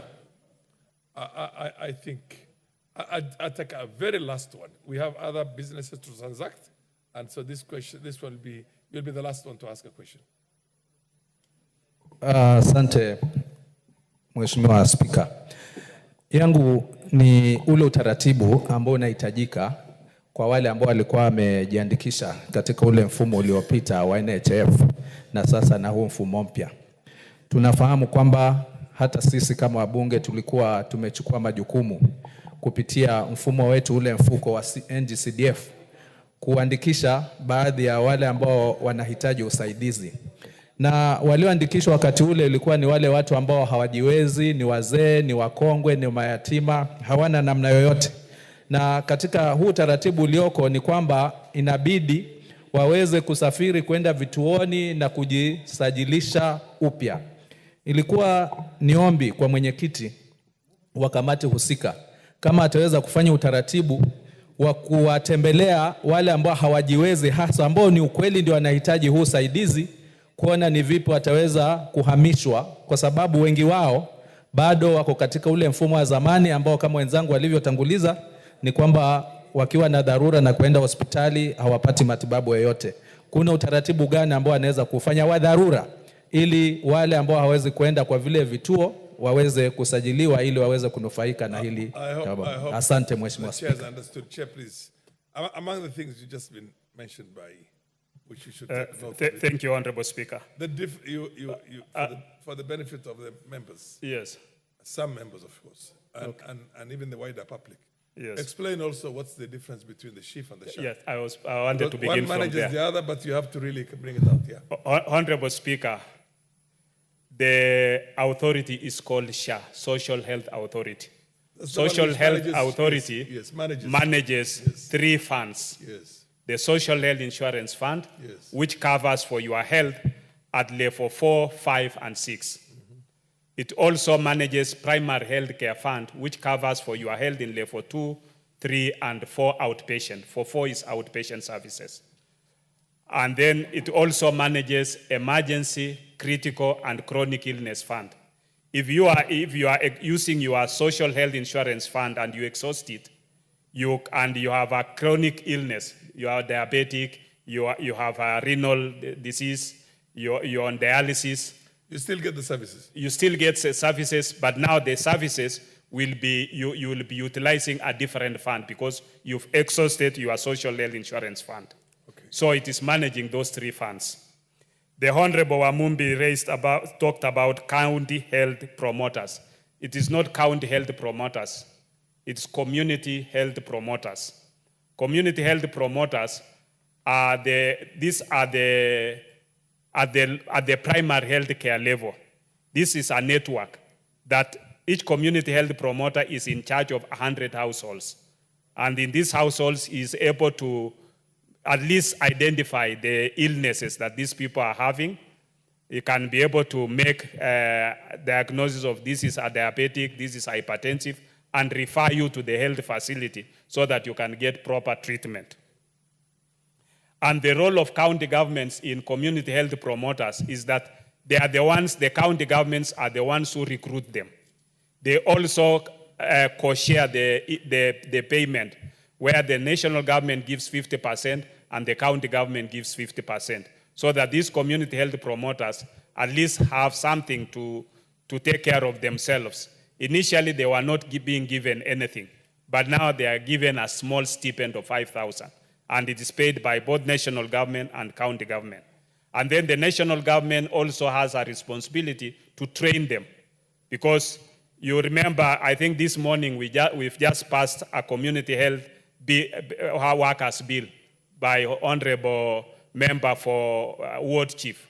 That bill now will be able to provide for training, registration, and how these community health workers can be managed.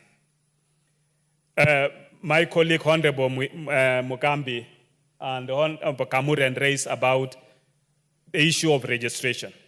My appeal here is that that we want all these people to be registered.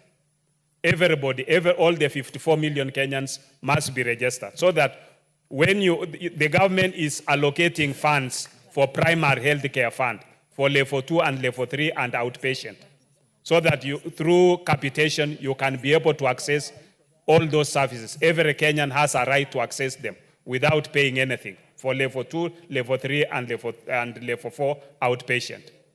For emergency, critical, and chronic illness, when you are involved in an accident, you have an emergency, you are involved in any emergency situation, the government, this House, has appropriated 2 billion to that fund, and it will continue appropriating more money, so that when you have a chronic illness, you have a critical illness, you have an emergency, you don't have to pay. You'll be admitted to any hospital, and that fund will be able to take care of you. And you remember the head of state said people have been selling their shambas to treat their patients. So we want to move away from that, so that you can be able to be, if you have a kidney disease, you can be able to be either dialyzed or you can even get transplant for the kidney. Both you and the donor will be taken care of, both pre-implant and post-implantation. You can also be taken care of. So this is the services that you'll be able to access without paying anything. But for S-Chief, you have to contribute. For those who have pay slips, we are contributing 2.75%. Then for others, they'll do what we call proxy mean testing. My colleague here has asked me, what are indigents? Indigents are those who are not able to pay. You have constituents who are not able to pay, whom the government was initially allocating money through this House to pay for them. But now you have those indigents who are supposed to access services. You've asked about, you have elderly people within your communities. You have sick people who are within your communities, whom needs to be registered. We are appealing to you that at your constituency offices, we will send officers. The list is attached here. Under the Digital Health Agency and the Social Health Authority, their officers, we've given their contacts, given their names. You can get in touch with them. They come and assist you to have those people registered, and they'll carry out the proximity testing, so that the indigents, the very poor of the community, can be identified and can be put into the program where the government can pay for them through this House, appropriating funds to the indigents, and they can be supported so that they can access all the health services without having any challenges, without them paying for it, but the government will be able to pay for it. So it is upon you now as honorable members to assist, to have these people, to have everybody registered, and the issue about challenges of people being registered, we are sending officers there to assist. And if you are in NHIF, you should not worry, because you must be transitioned to Social Health Authority without any challenges. And you should not be able to miss any service that you are in NHIF, now you are in Social Health Authority. You can still access services. Thank you, Honorable Speaker. Yeah, honorable members, I think this was a statement which was sought, and we have given it a sufficient ventilation. Wednesday morning is for private members' motions.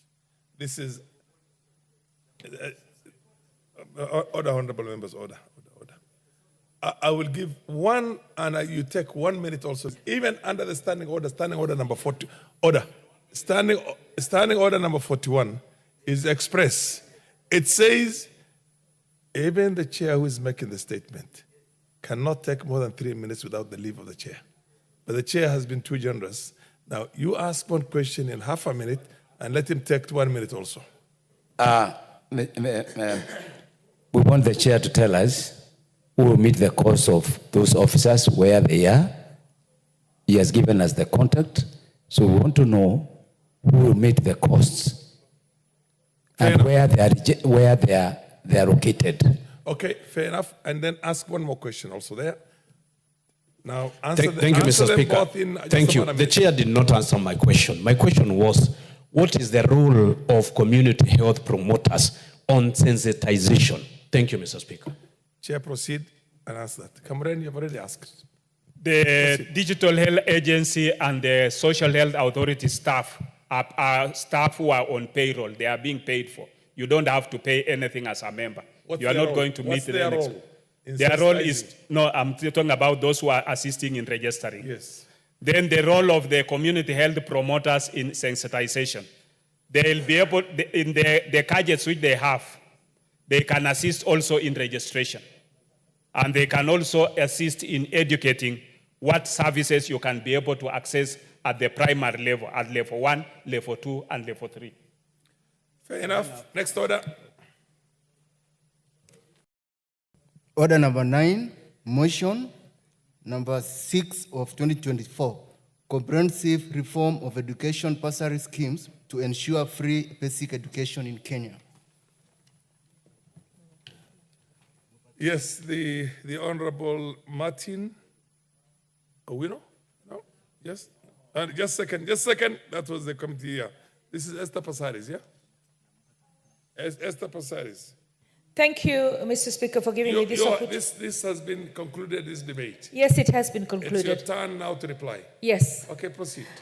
Before I respond, because we were on SHA, and of course I have some concerns, and you hadn't seen me make the intervention. On SHIF and SHA, I mean, it's going to be an amazing thing, right? I mean, because the haves will be paying for the have-nots. But the problem I'm having is when you say that outpatient will also be catered for 2, 3, and 4, I hope that in that outpatient there will be drugs available especially recurring drugs, because diabetes you need drugs, and that's number one. Number two, also when you say you're going to have free surgeries if you have an accident, I hope that implants will be available in hospitals stocked for the surgeries, because a lot of patients Honorable, order. You got a small window in which the chair wanted to look the other side, but you have expanded it. That business is concluded. Proceed and, as a mover, reply to the motion. Thank you. Honorable Speaker, I beg to reply on the motion on comprehensive reforms on education bursary schemes to ensure free basic education in Kenya. Honorable Speaker, I listened to my colleagues, some who supported and some who opposed. I cannot understand for the life of me why any member of parliament, representative of the people, would not want free education, secondary education for their constituents. They know that parents are struggling. They know that even if they have their constituents come to their offices, pick up forms, fill those forms, take them back, it is so undignified to make a parent have to leave their job and actually search for a form to be able to fill it, to be able to get the bursary after a few months. And when they get the bursary, fine, we spread it across the constituents because we look at it in terms of votes. We cannot look at education in terms of votes. Education is a constitutional right under Article 43(1) and 53(1). So for those who oppose free secondary education, just because you want to hand out a check of 5,000 or 10,000 or 3,000 if you want to reach many people, at the end of the day, you're not helping that student. That student is not going to be studying because that student will be sent home so many times. Even when the Ministry of Education gives capitation, the student is still sent home. We say that we have free day school, but while we have free day school, a number of students cannot afford the books are not readily available, the students cannot afford uniforms, so they don't even attend school. We need to understand that free compulsory basic education means free education. That means a student walks into school, gets books, gets a uniform, gets all the facilities that they need to be able to get that education. We are actually not doing justice to us, to our citizens when we cannot give the basic education. When Moi Kibaki in 2003, in December he was elected into office, in 2003, when he made the statement, free primary education, he didn't ask himself, where's the money going to come from? He didn't ask himself, can the ministry do it? Can parliamentarians do it? He said, I want free primary education. And what? It happened. It happened because when you make a decision to provide something for your constituents, you then find the money. And I know we have a struggle with finding money. The Ministry of Education gets an average of about 650 billion. And for secondary education, it's an average of 10% of that budget. Now, when I look at the Ministry of Education, to provide free secondary education with all the amenities that are required with it, they will need at least 1 trillion or 1.2 trillion to be able to provide it effectively and efficiently. But the problem is, where will we get that money? Of course, our president is determined to ensure that we get debt-free, so that we save the interest that we're paying, which is 1 trillion, to be able to use it for other things. And one of the things that we have to use it on is a constitutional right, the constitutional right for education, for shelter, for food. You know, those are the things that we as representatives of the people should be fighting for. When I look at, first of all, I want to thank Mark Nyamita, Honorable Mark Nyamita. He stood up and seconded the motion. And he said, education is a fundamental right. He also said it's a moral obligation for every child in Kenya to access free compulsory education. Do you know why we have so many criminals right now? Do you know why we have so many children taking drugs? Do you know why we have so much suicide? Because children don't have something to do with their time. When we say it's free and it's compulsory, no child will be loitering on the streets. They will be in classrooms. Okay, we don't have classrooms, I understand. But then when the MPs have got money to build classrooms, and MP takes for CDF, and he's a patron, I understand, but for CDF allocated to an MP, we're talking about 600-700 million shillings per in the term that they're going to be in office. Almost, it's about 150 million. That money can be put to actually building schools. Building schools. We need more schools. Yeah, what's your point of order, Honorable? We need more schools. Order, Honorable Pasaris. Honorable Speaker, I stand on a point of order. The mover of the motion and in her reply has a duty to be factual. Is it in order for the Honorable Member for Nairobi County to mislead the House and the public that CDF is money that is given to members of Parliament? That is not true. Has this Member of Parliament read the current CDF Act? This is why we have bastardized CDF by giving the impression to the public that is money that belongs to the MP. This is a house of record. That information must be expunged from the record of this house. What the honorable member, in my opinion, means is that there is that amount of money set aside in every constituency. Order, the MPs are patrons for that.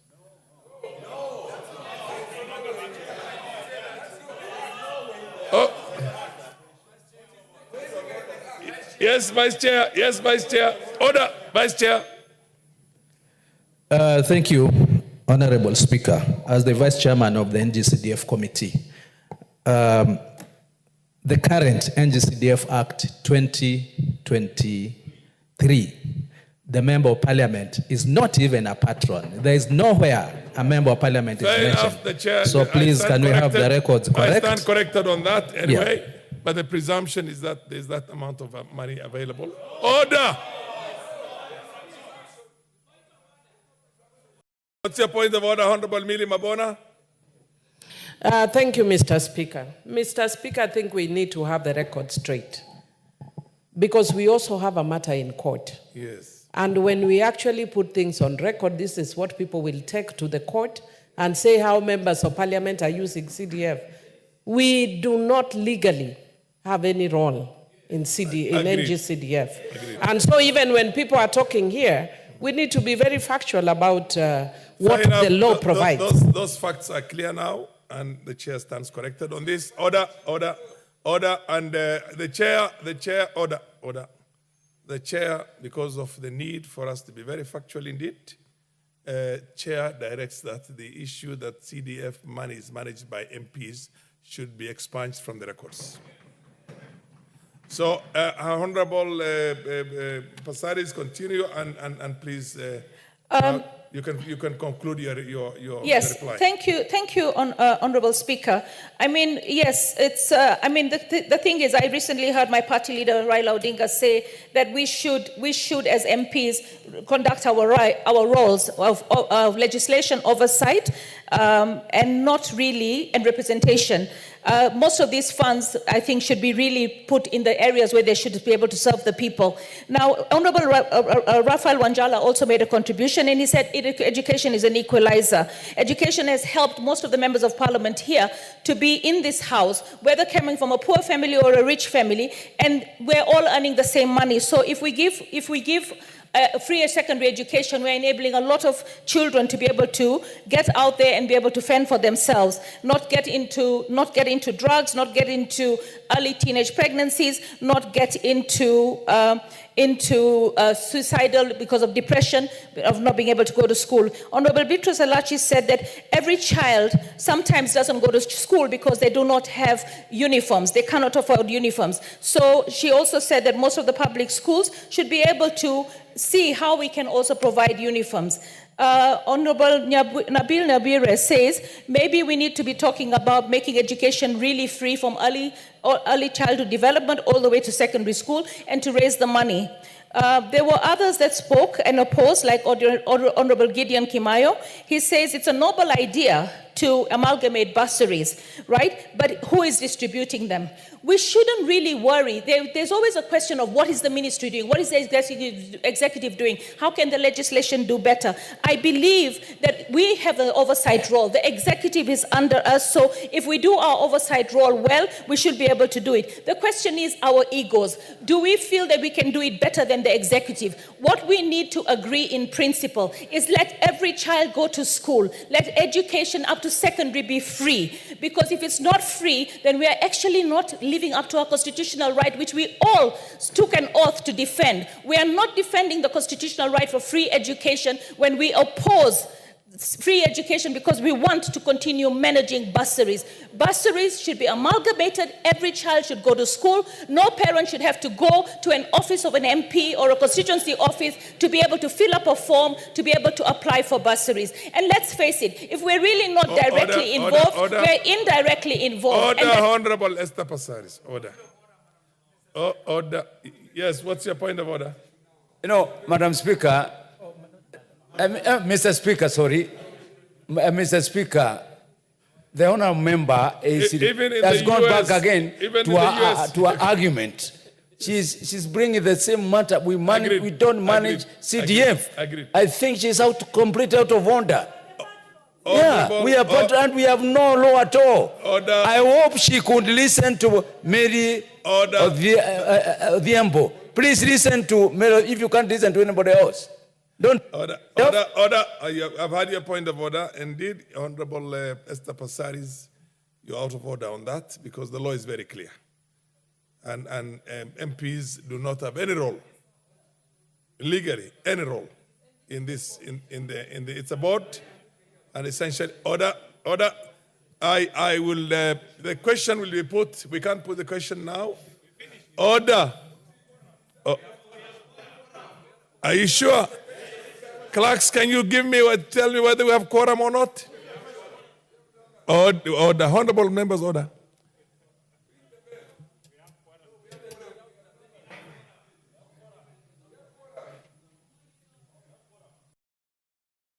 We do have it. We do. We do. Huh? Yeah?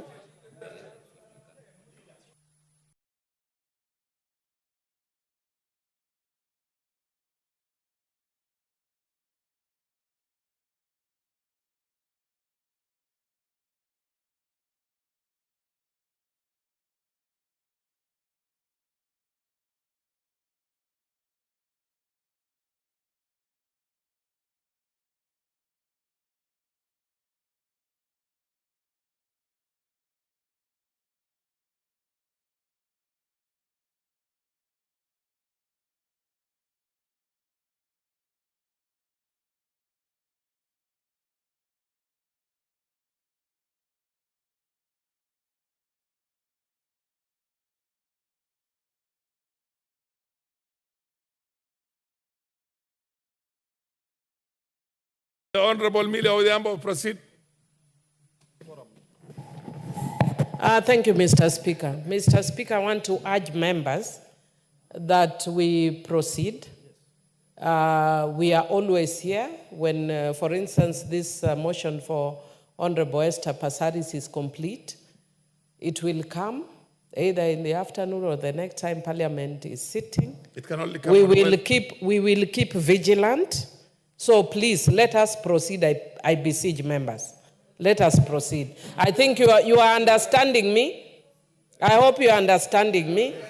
Yes, please let us proceed, and it will come. It will definitely come, and we'll keep vigilant. Yes, the Honorable Owen Bayer. Honorable Speaker, I want to agree with the Honorable Mili. I would like to say that we allow members to digest the content of these closing remarks as we move on to the next bill. And then as we finish digesting, we will take a vote. But let's move to the next. For the information of the members of parliament, this is a private member's motion. And a vote, rather, the question can only be put on a Wednesday morning. It can't be done on another day.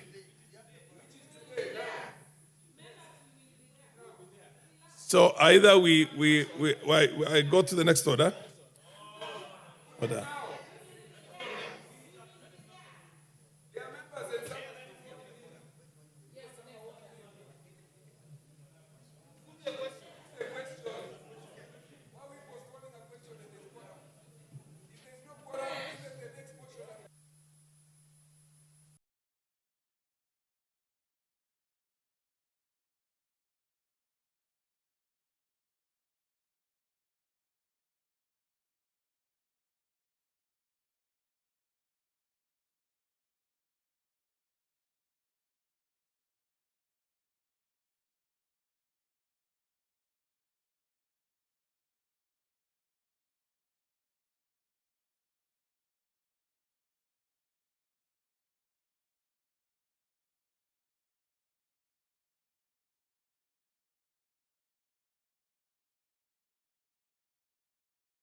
Honorable members, my understanding is that members want to digest this issue a lot more before they take a decision on that, and I direct that we call for the next order. Order number 10, the Environmental Management and Coordination Amendment Bill, National Assembly Bill number 66 of 2023, second reading. Who was on the floor at the time? Are you sure the honorable member? But I see so many hands raised. I'll get the record from my order. The last one who had some more time was Florence Jematia. She is not here. I will call upon. The Honorable Malanya, is he in the house? Yeah, you have a balance of 9 minutes. Proceed. Thank you, Mr. Speaker, for giving me this opportunity to complete my contribution to this particular motion. Mr. Speaker, I support the motion to amend the Environmental Management Act so that we can regulate the planting of eucalyptus trees in this country. Mr. Speaker, research has shown that this particular tree has has high rate of transpiration, in that it's very difficult for other trees or plants to grow near it or under it. And as a result, it has caused a lot of problems in our country, whereby we have had many people rushing to plant the eucalyptus tree, especially in swampy areas and near riverbanks. And the result is that traditionally we used to have crops that we would support our food basket, like the arrowroots and other crops that can grow near riverbanks and swampy areas.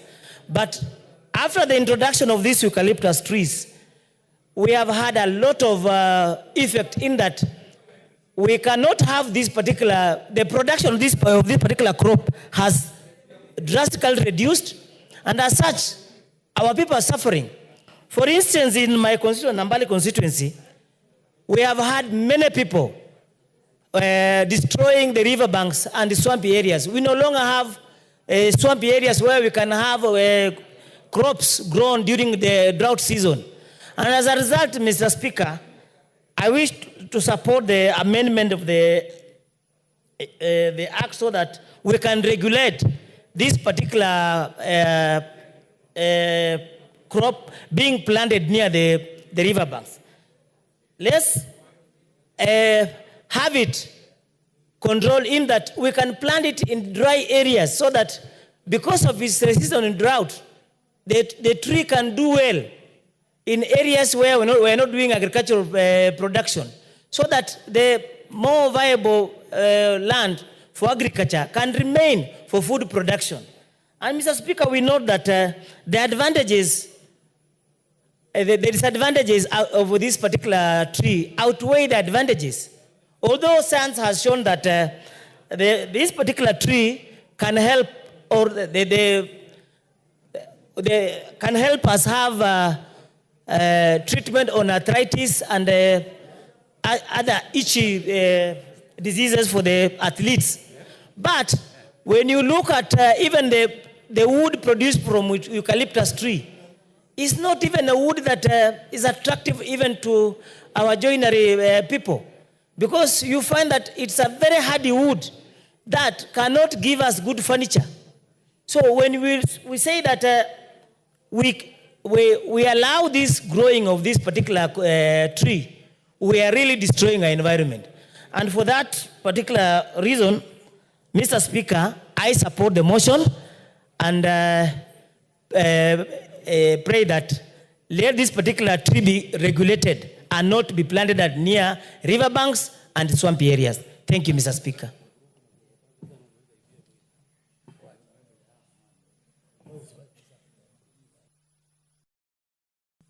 The Honorable Emilio Odhiambo, MP for Suba North. Are you in the house? Okay. Yes, I am, Mr. Speaker. Mr. Speaker, I wish to rise to support Honorable Irene Mayaka in this bill. Mr. Speaker, I want to say that really this is a very straightforward bill because it's about environmental conservation. I know that the eucalyptus plant has very many benefits because it grows very fast. And there are also very many commercial benefits to the plant. Nonetheless, if we plant it by the rivers or by the water, it has potential of drying up our rivers and denying our water sources. Mr. Speaker, we know that as a country, we're actually suffering very severely the impact of climate change. I think many of us, when we hear the issue of climate change, we think it is actually a very romantic notion, or we think it is an exported notion or a foreign notion. But Mr. Speaker, one of the things I've noticed, if you want to know at a very practical level, since I was born, it has always rained on my birthday. And that is why my middle name is Akoth, because I was born when it was raining. But the last 4 years, it does not rain on my birthday, Mr. Speaker. And not only that, it's usually a rainy period which begins around end of October through to November. If you observe, Mr. Speaker, it has actually been raining now from mid-November. It becomes very difficult even for farmers to know how to plant, and that is why we are even having challenges of food security. There are certain man-made effects of climate change, and this is one of the man-made impacts of climate change. Mr. Speaker, nobody is stopping us from planting eucalyptus plants, but we need to be guided where it is done so that we not only have the benefits, but we also think about sustainability, especially for our younger generations, that we bequeath to them a country that is food secure and a country where they will not be suffering from the consequences of different diseases that are related to environmental change. Mr. Speaker, I want to also indicate and congratulate Honorable Mayaka, Mr. Speaker, because we need to be focusing especially on our beneficial plants. And you'll discover, because she's looked at the climate impact especially, but I wish that we could bring many, many more plants that are of benefit to the country, especially from a medicinal perspective. Mr. Speaker, I thank Honorable Mayaka, and I want to congratulate you that you are fairly focused. Since you came to this house, you are doing an excellent job, and you have my full support. Thank you, and I support. Honorable Ngusia. Thank you, Mr. Speaker, for giving me this opportunity also to add my voice on this bill. And Mr. Speaker, from the onset, let me start by thanking my sister, Irene Mayaka. She has really surprised me since she joined this august house by the number of contributions and also many legislative proposals she has brought to this house, Mr. Speaker. Mr. Speaker, this is a very straightforward bill. Actually, it doesn't need a lot of debate, and she has been based in most of our legislative proposals based on the practical aspects, especially coming from Nyamira, where it is a wetland, Mr. Speaker. We all know eucalyptus tree has got commercial benefits, but Mr. Speaker, our concern here is environmental conservation. We are not really banning or rather stopping planting eucalyptus, but we are calling upon in this bill to plant this tree in the best area where we don't have a lot of issues of negative environmental impact, Mr. Speaker. Eucalyptus use a lot of water, and especially if it's planted along our rivers, we are going to face the issues of security in terms of provision of water in our country, Mr. Speaker. And I think being a straightforward thing, eucalyptus also has got so many disadvantages, especially when it comes to environmental issue. It is one of the tree which is, I'll call it a greedy tree, whereby it competes with almost all the kind of varieties of the trees, and in terms of the water, and even sometimes it can lead to soil depletion in areas where we are planted it, Mr. Speaker. Mr. Speaker, I would just go by saying we need to support this amendment, and I'm calling upon the members actually to think on areas where we can plant eucalyptus for a commercial benefit, but along the rivers, let us introduce other varieties of trees that we can plant there so that we can actually fight this issue of climate change. With those few remarks, Mr. Speaker, I support. Thank you. Excellent. Very well spent. MP for Kitutu Masaba. Clive. Thank you, Honorable. Followed by Buddy. Thank you, Honorable Speaker. I would like to take this opportunity also to thank Honorable Mayaka for bringing this very substantive amendment. Honorable Speaker, I do come from the county of Nyamira, where also Honorable Mayaka comes from, and I would like to state that the eucalyptus trees has become a menace. Honorable Speaker, while we grew up, Gusii lands had rivers and streams. That is not the case today. Because of the number of eucalyptus trees that have been planted alongside these rivers, we no longer have rivers. We have a huge tree cover in the region, but of the wrong species. The eucalyptus trees, Honorable Speaker, cannot even allow grass to grow under it. Because of the commercialization of the tree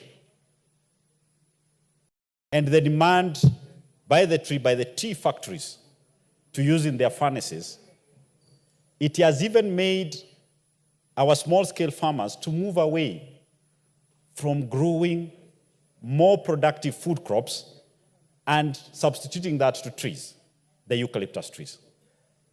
This even has affected the food security in the region.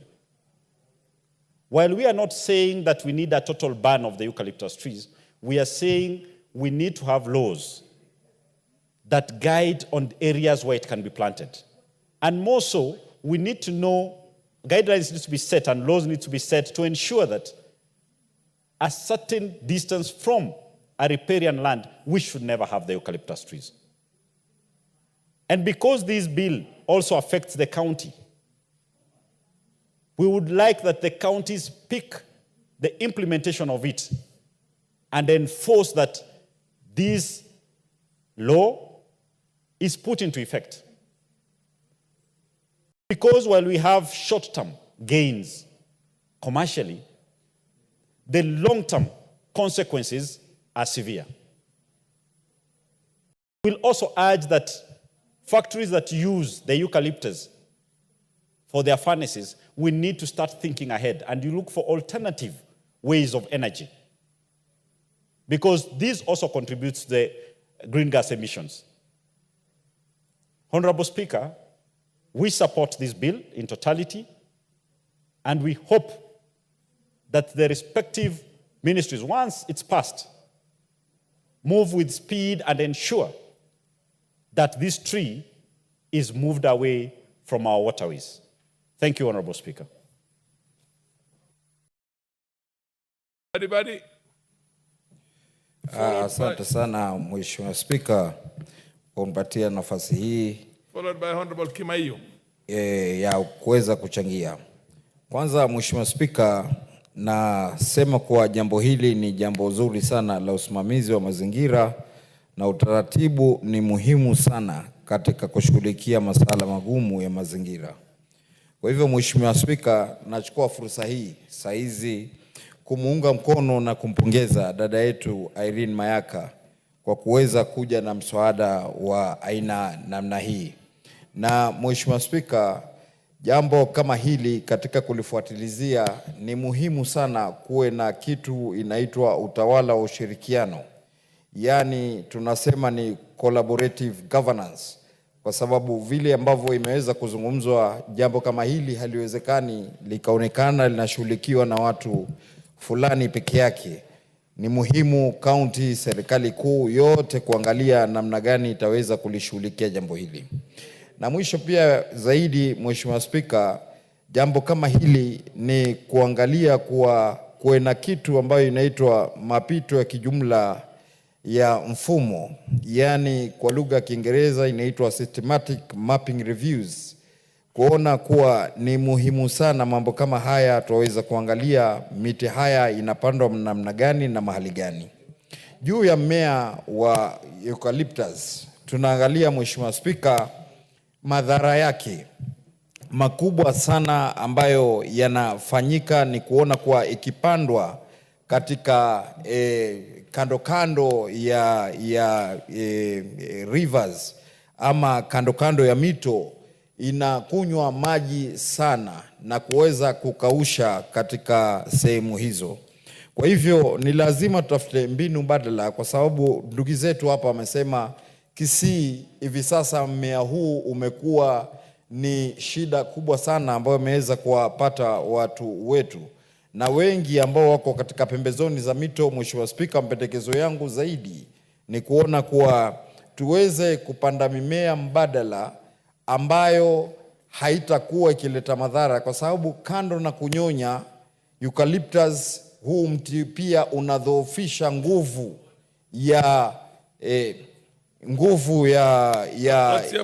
kuweza What's your point about the honorable? No, tandaza hakuna neno order badibadi. Order. Nidhamu badibadi. Thank you, Honorable Speaker. Is the Honorable Member in order to be contributing in Kiswahili and again combining it with English? I know it's against our standing order. I wanted to inform him that eucalyptus in Kiswahili is called mkalatusi. So, atumie lile neno linalostahili mkalatusi badala ya kutumia neno la Kizungu wakati anazungumza Kiswahili. Asante, mkalatusi. Badibadi pamoja na vile mwenyekiti anakupongeza kwa jinsi ambapo umeongea Kiswahili kwa kifani na kifahari. Yes. Bado lakini una ziada la kuongeza. Ushapewa sasa jina la hiyo mti ambayo inaitwa mkalatuzi. Mkalatuzi, endelea basi na huku ukisema mkalatuzi. Asante sana Mheshimiwa Spika, na naridhia kuweza kupawa msamiati huu na ndugu yangu Tandaza. Na Tandaza amebobea katika mambo haya, kwa sababu hata hii mkalatusi ambayo alikuwa akiiona ikipandwa kule Matuga, alikuwa akiwa na bekaruga wakenda wakiitoatoa pale hivi ili siweze kudhoofisha hali ile ya udongo ama mchanga ule. Lakini zaidi, Mheshimiwa Spika, neno ambalo mimi ningependa kusema ni kwa kuwa jambo lolote la kimazingira ni jambo la kutiliwa maanani sana, na Mheshimiwa Irene Mayaka kuweza kuja na jambo kama hili ni jambo la kuweza kupongezwa. Mimi nataka kumwambia dadangu Irene ya kuwa kwa jambo hili tutashikana pamoja kuliunga mkono. Kwa hivyo Mheshimiwa Spika, tumeona mambo kama haya kwa watu wengi sana hawayatii manani, lakini mambo ya mazingira ndiyo ambayo yanatupatia chakula. Leo tukiangalia nchi ya Burkina Faso, yule rais wa ile nchi kule, Mheshimiwa Spika, anasifika hivi sasa kwa sababu watu wake wanaishi bila njaa. Kwa sababu kubwa sana ni kwa kuwa aliweza kuzingatia mambo ya mazingira, akaweza kutia maanani kuona ni eneo gani ambayo zitaweza kusaidia wananchi wake katika sehemu mbalimbali. Leo hii tunasema maji ni uhai, Mheshimiwa Spika. Kwa hivyo bila mito yetu kuwa thabiti, hatuwezi kupata chakula kwa njia nzuri ambayo tunaweza kulisha watu wetu. Hali ya maisha leo, Mheshimiwa Spika, imekuwa ngumu. Tukiangalia leo, Mheshimiwa Spika, watu wengi sana wanagura kutoka mashambani kuja kwenye miji ili kuja kutafuta kazi na kujikimu kimaisha. Hatuwezi kujikimu kimaisha katika miji bila kuwa na pesa mfukoni, lakini tukiwa mashambani, tukihifadhi mito yetu, tukihifadhi mazingira, tutaweza kuwa na chakula cha kutosha, yani food security. Nafikiri hapo sijachanganya sana, Tandaza akazuruka tena, na namuaminia Tandaza kwa sababu wakati fulani aliniwakilisha mimi kwenye eneo bunge langu kisawasawa na akajigeuza kama Fulangenge. Lakini nashukuru Mheshimiwa Spika kunipatia nafasi hii ili na mimi kuchangia. Kwa hivyo nataka na mimi kuingia kwenye rekodi ya bunge kuwa nimesimama Mheshimiwa Badi Twalib kumuunga mkono Mheshimiwa Irene Mayaka katika hoja hii. Asante na Mungu atubariki. Mheshimiwa Kimayo akifuatwa na Mheshimiwa Kivayo Gesi. Kivayo Gesi yuko kwenye sawa.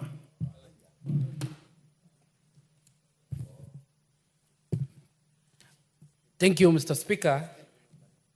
Mr. Speaker, I join my colleagues in supporting the amendment of this bill, sponsored by my colleague, friend, Mheshimiwa Irene Mayaka. Mr. Speaker, global warming and climate change is real. Every time we see there is flooding, there is drought, communities that stay downstream, where the rivers start, they face the challenges of this flooding and global warming. The current bill, sponsored by Irene Mayaka, seeks to amend Section 147 of the Environment and Coordination Act of 2023. And it seeks to prohibit the growing of eucalyptus trees along our rivers. These eucalyptus trees, we famously call it in our rural areas, the blue gum.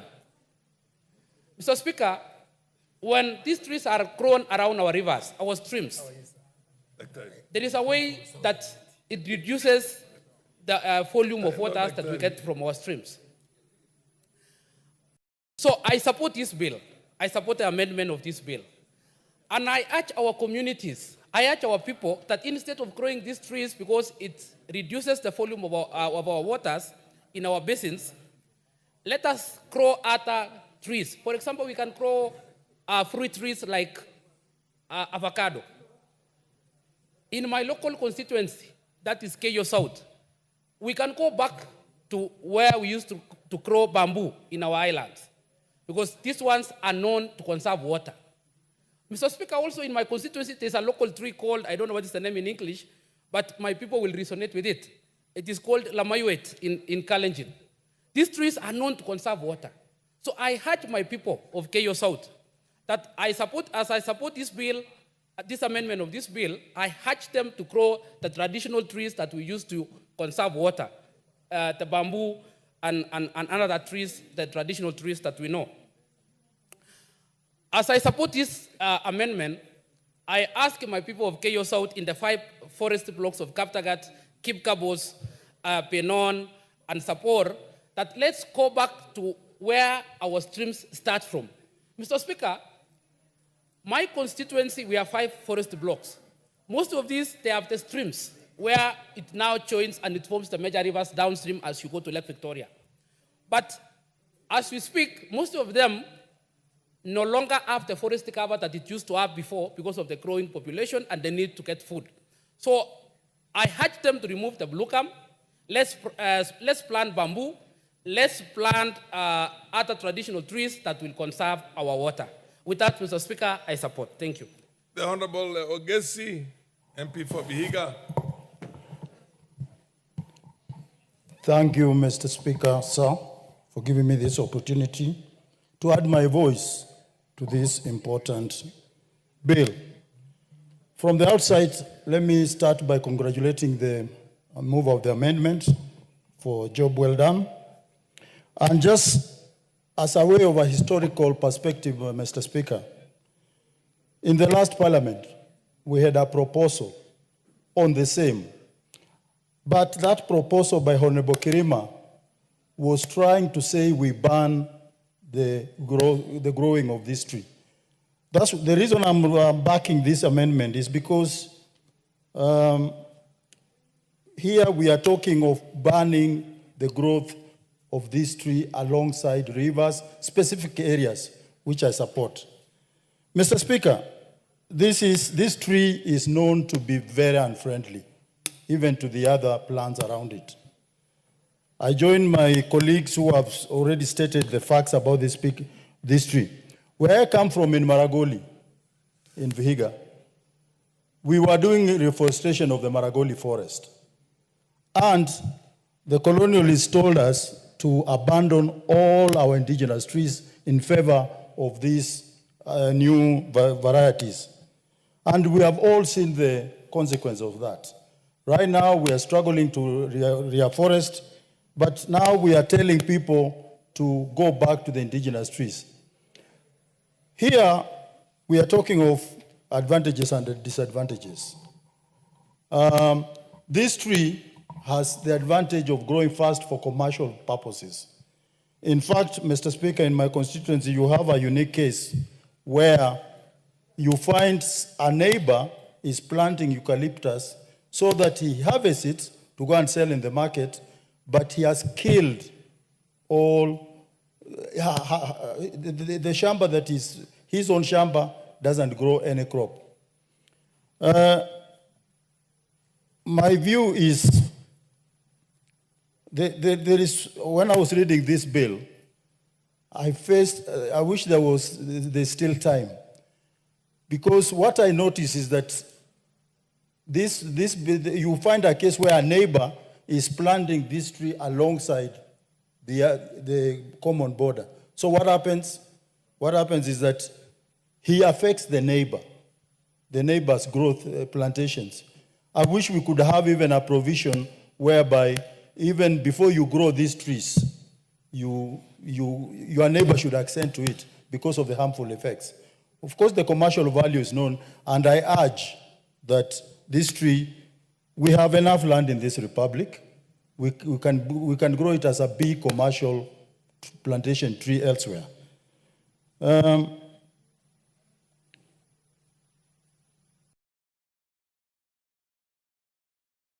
So, Mr. Speaker, I want to support this amendment totally, and wish the mover could even include an element of what I was talking about, our neighbors.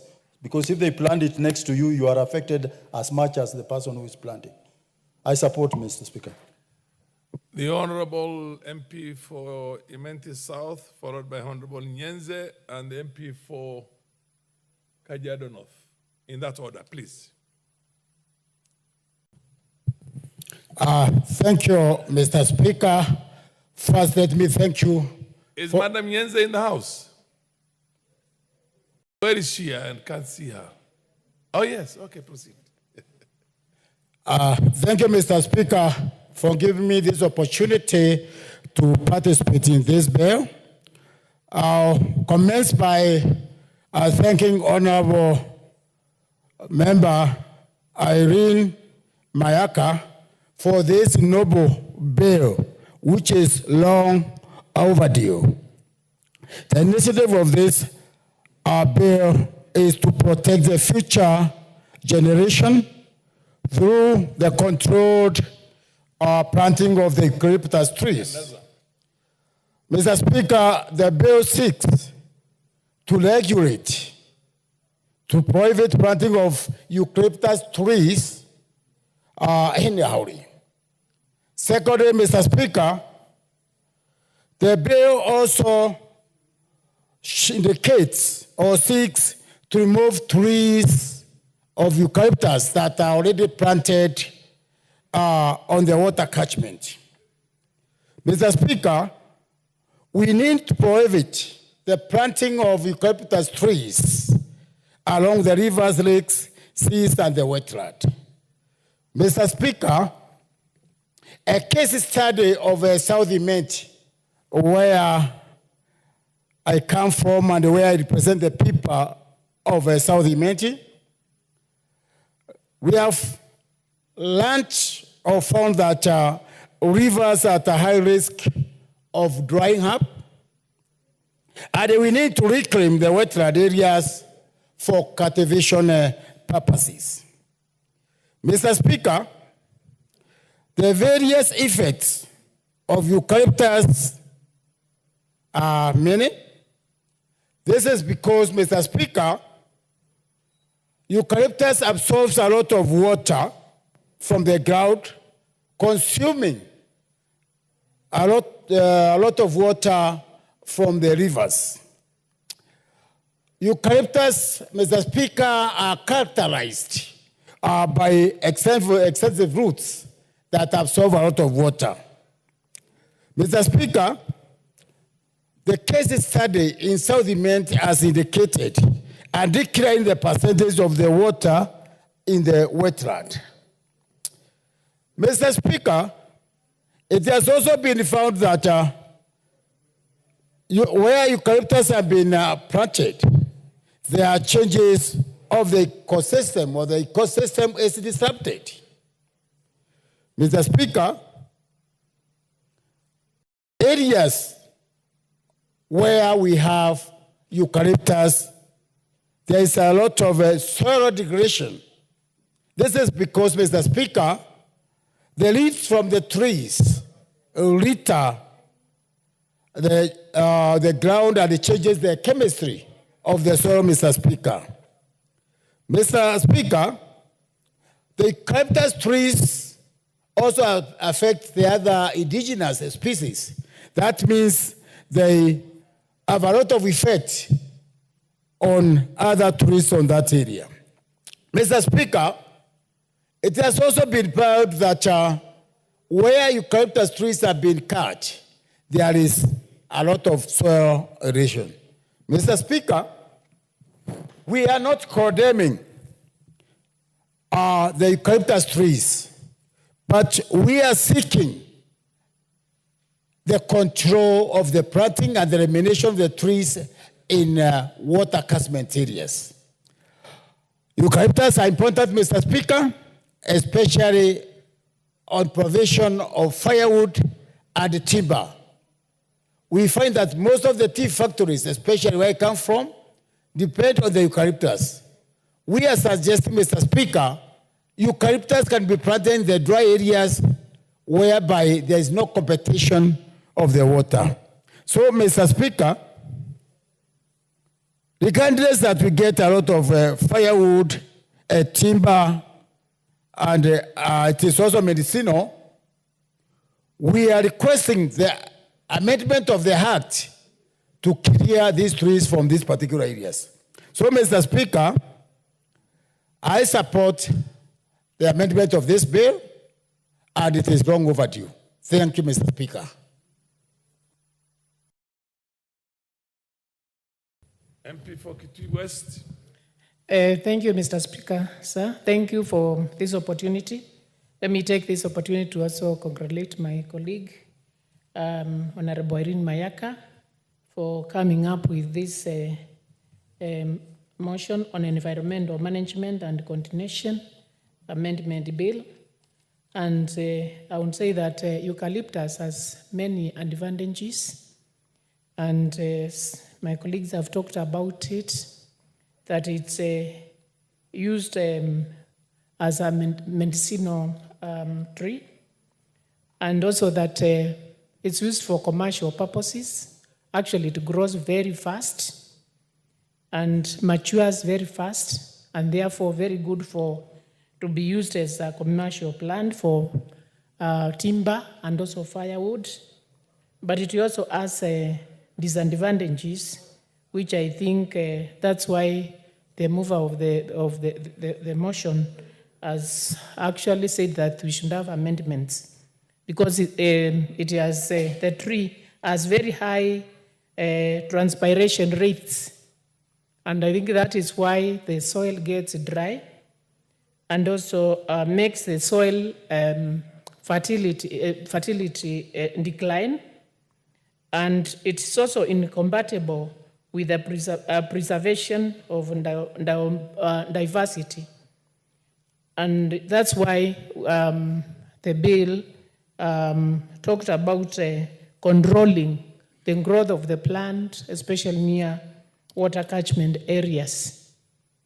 But I think the concerned ministry also should actually advise Kenyans accordingly. Because when this tree was being introduced, actually it was being said to come from South Africa, a very fast growing tree, one which would really be very beneficial, especially as a commercial plant. And that's why many people now planted it, because it grows very fast and also makes the area very green, especially in arid areas. So I would say that the concerned ministry should actually come up with a research that as we replace this one, which is the best tree to plant. I remember in some parts of the arid areas of Kenya, there's a plant known as madenge, which was planted. Actually, it was supposed to improve the area, to make it green, to also make grow trees around the area. But eventually, it has the disadvantages outweigh the advantages. So my concern is the right research should be done to know now when we remove the eucalyptus, what else should replace it, and what is the best plant a tree to grow in these semi-arid and arid areas. And now, since the government has the plan of growing over 15 million, I think it's 15 million or billion trees, which would actually ensure that instead of drying the area, that would have the water preserved around the riparian areas. And this would also go a long way in improving our environment, ensuring that our Kenya can grow good crops, and that we move from food insufficiency to actually have enough food in our country. So enough research should be done, and I've said that this one, as it was being introduced, it was introduced even from the ministry, and that is right research should be done so that we plant and replace with the right plants. Otherwise, Mr. Speaker, I support. Thank you. Go. Proceed, MP for Thank you. North. Yes. Thank you, Mr. Speaker. Thank you for granting me this opportunity. I rise, Mr. Speaker, to support the amendment to the Environment Management Control Act that has been introduced by the member. Mr. Speaker, I also speak as a member of the committee, and I must begin by saying that we will support the amendment because, Mr. Speaker, it provides a solution to the larger management of our environment. But, Mr. Speaker, as a committee, we will also do so with amendments. And during the committee stage, one of the things we want to do, and first of all, it's important for everyone to know that we are amending Section 47 of the Act by empowering the Cabinet Secretary so that he is able to come up with regulation that will, one, maintain, that will protect, and that will go further even to the existing trees, that the CS is now able to come up with regulations of how they will be removed and how they will stop and how they will maintain the wetlands, the rivers, lakes, or any other place, including sources of water. As a committee, we also feel that a law should be futuristic. A good law should look at the future and not only now. So we think, apart from eucalyptus, and I thank the Honorable Nyenze, she has mentioned the issue of Madenge. In other counties, they are not being affected by eucalyptus, but they have the Mathenge, let me call it weed, that has now taken over. When you come to Kajiado, a place called Magadi, the Mathenge tree has replaced grass. You literally can't get grass where the Mathenge tree is. When you go to Baringo, it is actually a crisis.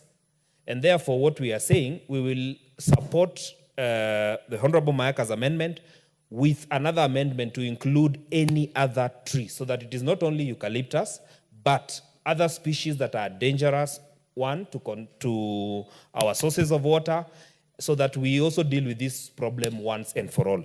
But the introduction of this amendment gives us the opportunity to make a law that will be very consistent and that will look at the future. So that right now, when the CS, together with NEMA, because NEMA is the implementing agency, once they realize that there is a hazardous tree, they will be able to create the regulation on how to go forward to it. Lastly, I want to talk about Kenya Forest Research Institute. The institute in Kenya that should tell us this is a dangerous tree is KEFRI. But because it is ever underfunded, they are not able to do what is correct. Number one, no foreign tree should come to Kenya before testing the impact within a period of time. And normally they recommend 10 years. So before a tree like eucalyptus was made to be accepted in this country, for 10 years they should have learned. True, it has advantages. It is actually a commercial tree. But it is in South Africa, it is never planted on government land. It is only private. It is private people who do it. They are given specific areas where they do it. They are actually inspected properly. And when you visit that country, you'll be surprised that KEFRI actually does inspection of people who do private tree planting. Therefore, I want to say that, Mr. Speaker, as a committee, we are happy that this amendment going forward will provide a good route. And the Honorable Mayaka, thank you for being foresighted.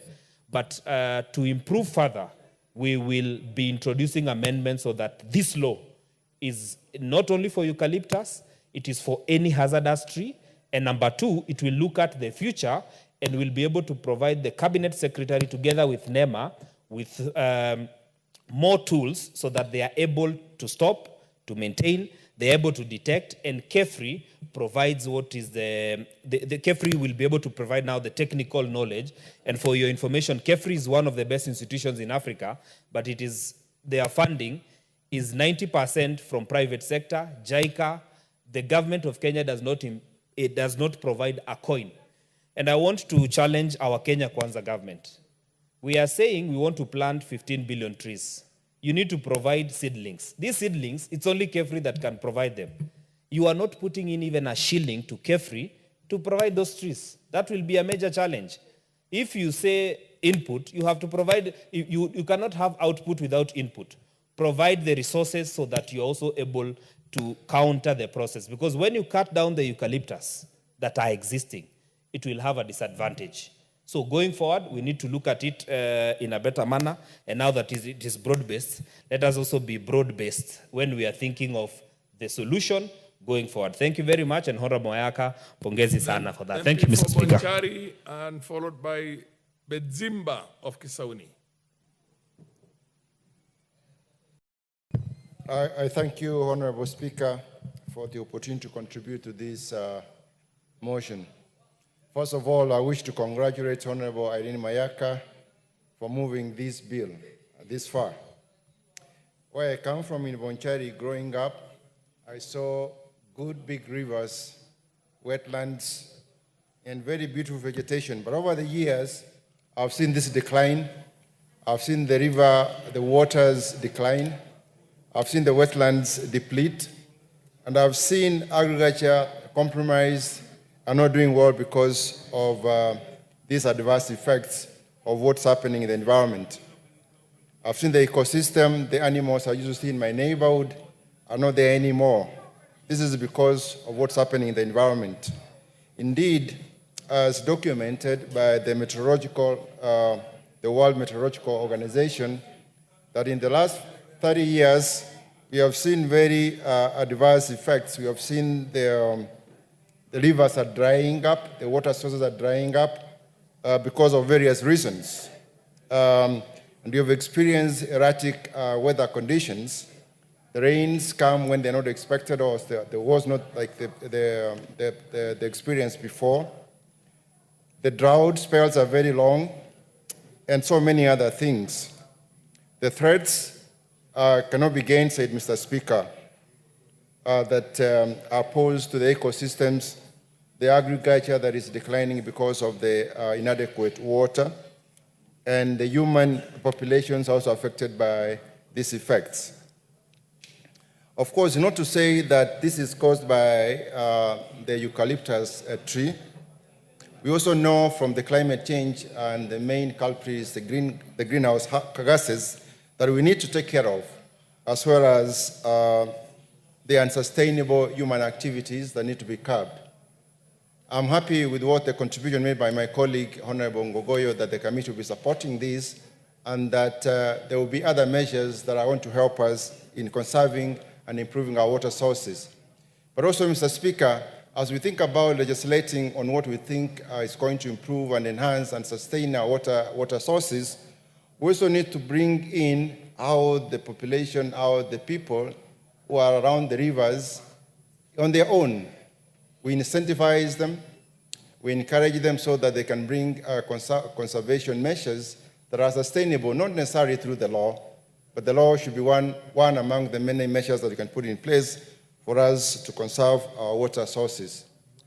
With those few remarks, Mr. Speaker, I support this bill and I congratulate my colleague, Honorable Irene Mayaka. Thank you. The Honorable Bedzimba by Esther Passaris and Tandaza.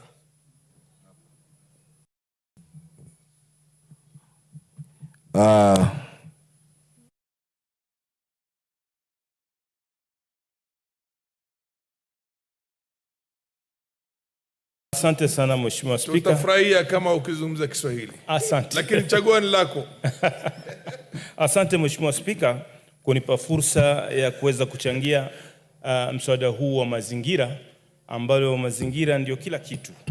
Katika taifa lenye afya na nguvu, mazingira ndio mpaka itangulie mbele, ndio hivyo vitu vinapatikana. Kwa hivyo nimshukuru, nimuunge mkono Mheshimiwa Mayaka kwa mswada huu ile ambao ameuleta kulinda mazingira, ambalo narudia ni jambo la muhimu.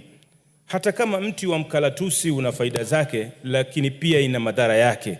Ni vyema sana kuangalia faida ya kitu na hasara yake ipi imezidi. Na kama hivyo alivyoizungumzia kwamba inakausha maji kwenye mito na pia kutoa nguvu kwenye mchanga, ambao hiyo ni hasara kubwa kwa taifa. Kwa hivyo ni vyema sana huu mti kama tunaweza kuondoa kabisa ili uwe haupatikani katika eneo letu.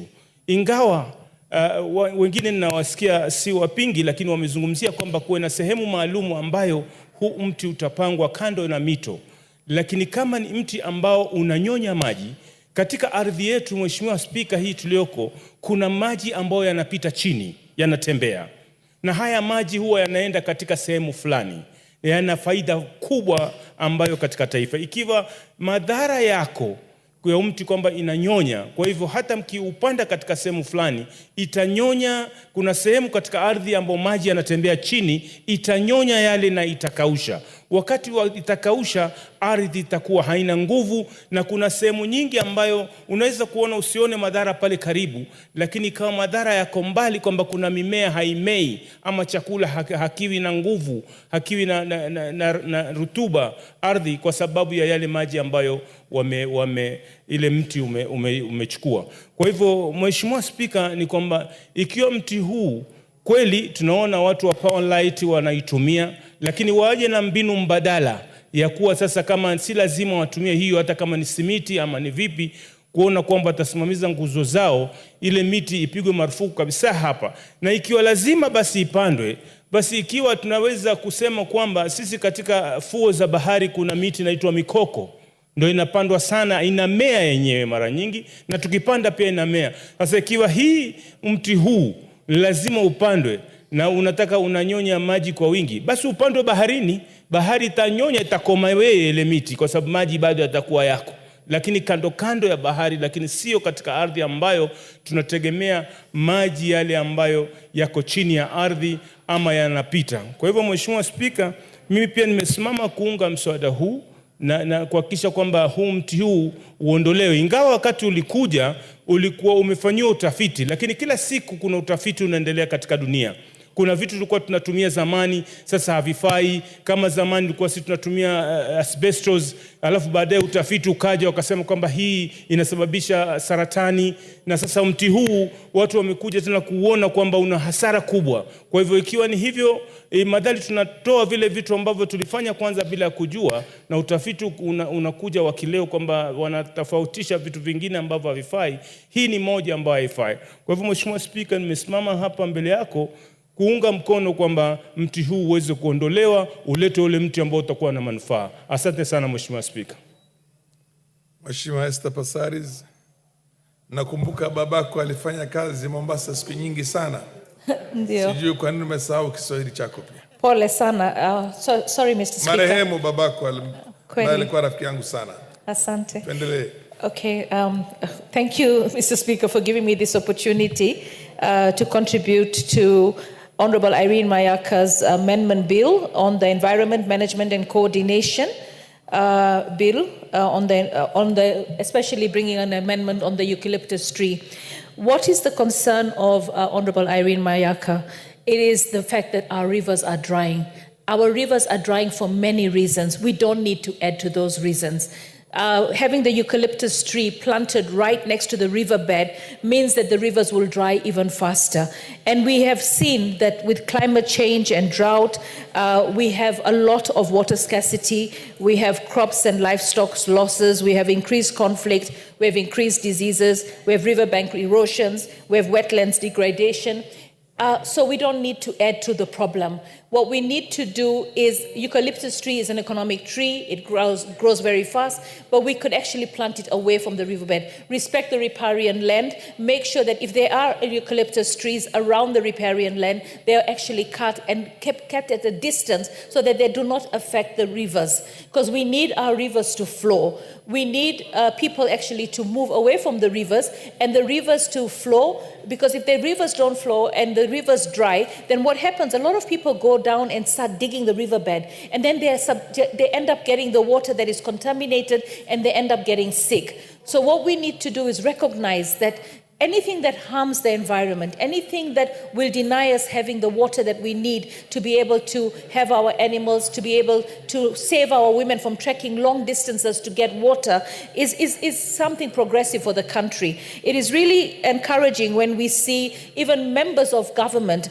stand up and say KEFRI should be funded. It should be funded because we need seedlings that are going to be able to be grown around the riverbed, because we do need to have more seedlings, but the right seedlings. seedlings. We also need to focus not just on the environment ministry needs to focus not just on eucalyptus, but we need to focus on all the trees that are not good for our riverbeds, all the trees that are not good for our environment. And I think once we tackle the eucalyptus tree, and that means not stopping it from growing, but stopping it from being grown near the riverbeds. If we can actually have farms for eucalyptus tree, it is actually a medicinal tree. It has a lot of benefits, but it is not going to benefit to, you don't need an evil to make a good. So we have to get rid of that evil of having the eucalyptus tree next to the riverbed, because that is drying our rivers, and we need our rivers to flow. Thank you, Mr. Speaker. MP for Matuga. Asante Mheshimiwa Spika. Mti huu mkalatusi, hata kwa jina lake peke yake katika lugha ya Kiswahili unaona kule mwisho kuna neno tusi. Nafikiri tunajua tusi sio neno zuri. Kwa wale wenyewe wa Swahili ambao wamebobea huwa tunasema ashkum si matusi, lakini mti huu tayari unaonyesha kwamba una balaa, kwa sababu wakati na huwa tunazungumza, ukimzaa mtoto wako alafu unamuita njaa ama tabu, basi ni kama ambao ushamlaani kwanza pale mwanzo. Kwa hivyo mti mkalatusi tayari una matusi, una nuksi, una balaa. Na ndio maana umetufikisha pale ambapo tupo sasa hivi. Mti huu ukiangalia katika historia yake ni mti ambao si wa kiasili. Ulifanya kuletwa na mzungu karne iliyopita wakati wakijenga reli, na wakati ule wakaona kwamba hakukuwa na mbao za kutosha, wakaleta huu mti bila kuwa na utaratibu ama ufasaha ama kuweza kufanyia utafiti kule ulikotolewa na hapo unapoletwa utakuwa na madhara gani. Kwa hivyo kwanza ieleweke kwamba sio mti ambao uliletwa kwa nia njema ama kwa kuzingatia hali yetu ya kimazingira hapa.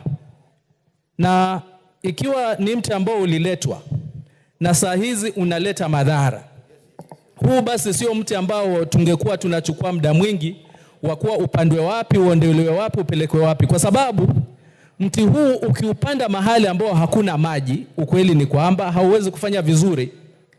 Na mahali popote ambao utatolewa, utakapopelekwa utahitaji maji ili uweze kunawiri.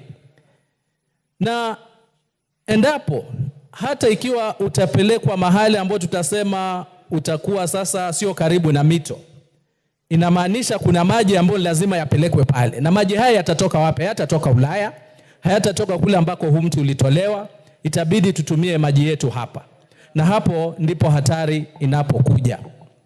Mti huu ukiukalia kwa utafiti ni kwamba kwa kila siku ili uweze kunawiri utahitaji lita kati ya lita 60 na lita 200. Haya ni maji ambayo hata kwa binadamu wa kawaida hahitaji maji kama haya. Kwa hivyo hili ni jinamizi, ni jini la kuja kutulumalizia maji yetu na mazingira yetu, na hatimaye kutuangamiza, tubaki na mkalatusi ambao una matusi ndani yake. Mti huu ukiangalia kwa ndani, hata kwa ile sehemu ambayo mimi natoka ya Kwale, pale ambapo huu mti ulipandwa, kama kulikuwa na kinamasi, na kinamasi kama utaruhusu Mheshimiwa Spika, kwa kimombo ni swamp, kwa sababu siniwe nazungumza alafu nikawa sieleweki nazungumza nini. Sehemu zile zilikuwa na kinamasi ambazo wakati ule tulikuwa sisi tukikua tunaweza kupanda mpunga. Ieleweke kwamba pia kwa Kiswahili hatupandi mchele, tunapanda mpunga. Mchele unakuja baadaye. Sasa saa hizi hatuna tena zao hili la mpunga sehemu ile ambayo nilizaliwa, ambayo tulikuwa tuna mpunga, tunakula vizuri kwa sababu ya mti huu ambao umeweza kukausha maeneo yote ambayo yalikuwa na kinamasi. Mti huu unapopandwa sehemu ambayo kuna bwawa, ambapo tunajua sehemu nyingi za hapa Kenya tunatumia maji kutoka kwa mabawa kwa sababu mifereji haijafika kila mahali, mti huu unakausha. Ukikausha ni madhara makubwa kwa binadamu, kwa wanyama ambao angetumia. Unabaki na mti ambao ni nuksi, ambao unatudhalilisha katika maisha yetu. Mti huu endapo utapandwa sehemu ambayo kuna kisima, kisima hiki kitakauka. Na kisima hiki kikauka, tunajua yale madhara ambayo yanaweza kupatikana. Kwa hivyo, Mheshimiwa Spika, mti huu hautufai. Tulikuwa na miti yetu ya kiasili kama kule kwetu, tungeweza kupanda, ikiwa ni mikwakwa, ikiwa ni mizaje, ikiwa ni mininga, ikiwa ni mikwaju, ambayo ilikuwa haina madhara yoyote, na ili hali bado ingetumika kwa kazi zingine zote ambazo mti huu ungeweza kutumika. Lakini tujue kwamba hawa wenzetu ambao tunawaita marafiki zetu wa kutoka nchi za ughaibuni, mara nyingi hutupotosha sisi, tukaacha mila zetu, tukaacha asili yetu, tukaacha miti yetu, wakatuletea miti eti inakuwa haraka bila kutuambia kwamba wakati ikikuwa haraka ina madhara gani, alafu sisi tukaenda kuhangaika, hatimaye kurudi tena kwao kuomba misaada, kutafutia tena utaalam, ili hali wao ndio ambao waliweza kuharibu mazingira yetu wakiwa wanajua itaweza kuleta madhara gani. Pale Kwale, kwa wale ambao waliweza kukaa maeneo yale ya pwani miaka ya 70 na 80, ilikuwa kila asubuhi mji wa Kwale kunanyesha mvua. Ilikuwa kila asubuhi mji wa Kwale haukosi guro, haukosi ule mvuke ambao ungesikia miti inavuma kwa sababu ya ule unyevu uliokuwa pale. Lakini saa hizi halipo tena. Hii ni janga kubwa na ni sehemu nyingi za nchi hii ambazo zimeathirika. Mheshimiwa Spika, nikiunga mkono mswada huu, ningetaka pia kutoa kongole zangu kwa mwenzetu dada yetu Irene ambaye ameweza kuleta mswada huu. Nisitishe tu kuunga mkono, ningemuunga hata mguu ili mswada huu uweze kutiliwa maanani haraka inavyowezekana, kwa sababu ni janga ambalo litatuathiri sote na kutuangamiza, ili hali tunao uwezo. Nidhamu gani Mheshimiwa Badibadi? Nimesimama kwa hoja ya nidhamu, Mheshimiwa Spika, kwa Mheshimiwa Tandaza. Ninavyomjua mimi, najua watu ungo mikono, lakini sasa yeye akisema yuamuunga Irene mpaka miguu na ni mtoto wa kisichana ama ni msichana, baadaye za kwenda akasema pia yuaunga viuno.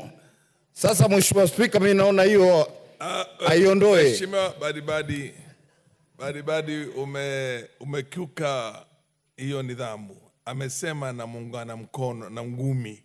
Manake tangu tupate hii msera za COVID, watu si kuunga mkono peke yake, pia ngumi pia ni salamu. Ni aina ya salamu, ama sivyo? Ama ulisema na muunga mahali ingine? Mbona mimi nimesikia kama umesema na muunga na ngumi pia? Asante Mheshimiwa Spika. Katika hoja hiyo niko katika sawia kabisa, Mheshimiwa Spika, kumuunga hata mguu, kwa sababu kitambo mkono iweze kushikana, basi ni lazima mguu nao umeweza kufanya kazi kumkaribia ndio niweze kumuunga. Na sikuwa na dhamira yoyote mbaya kama Mheshimiwa wa Jombo anavyofikiria. Mimi na Irene ni watu ambao tuna heshima zetu na tunazungumza mijadala kwa niaba ya Kenya nzima ili tuweze kuokoa.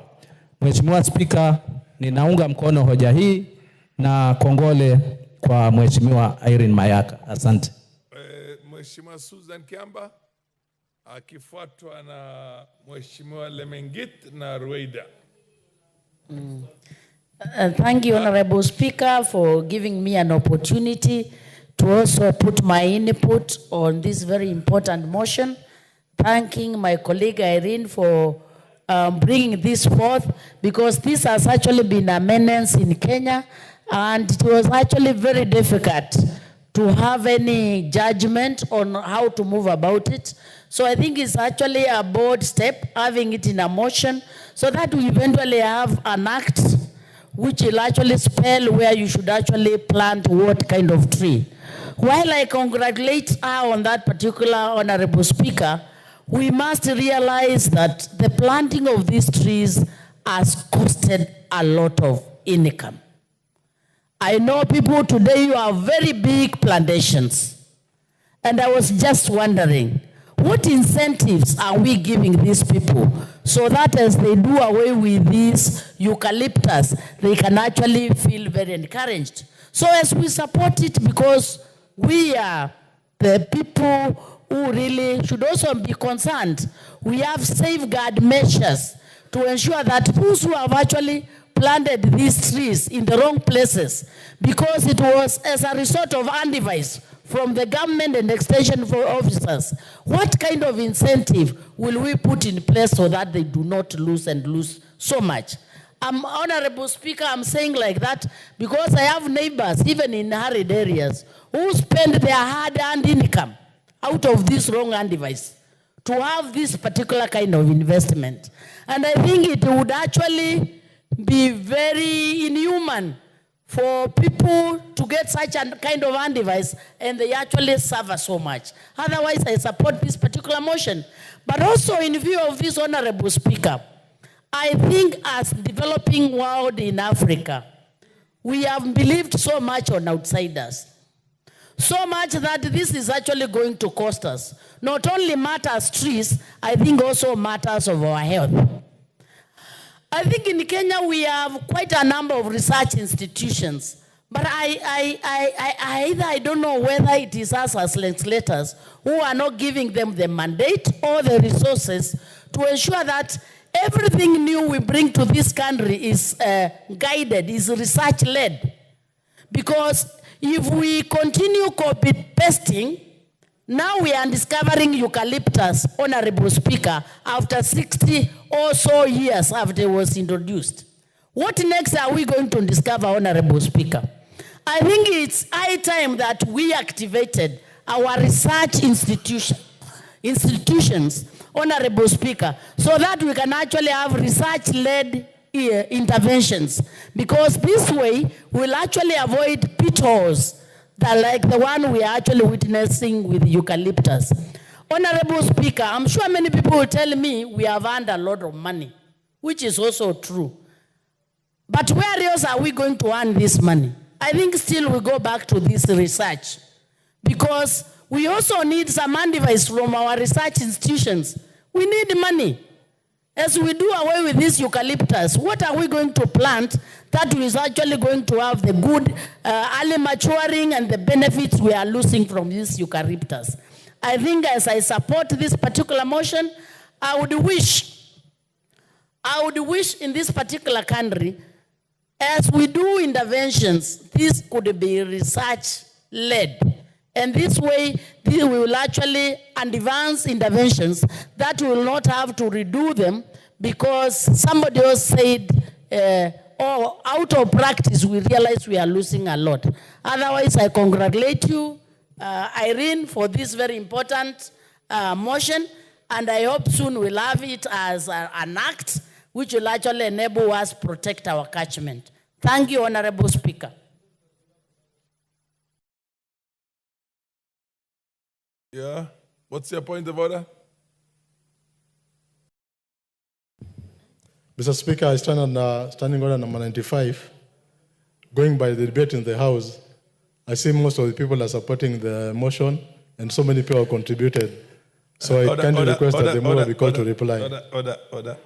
You will have your moment, but give it one or two more members to contribute on this who have a serious issue. The member for Mengit and then member for Lamu has some serious issues on this. And then, of course, Honorable Dena after that. I think then we can come to, you can rise on that point of order. Okay. Thank you, Honorable Speaker, for giving me this opportunity to also support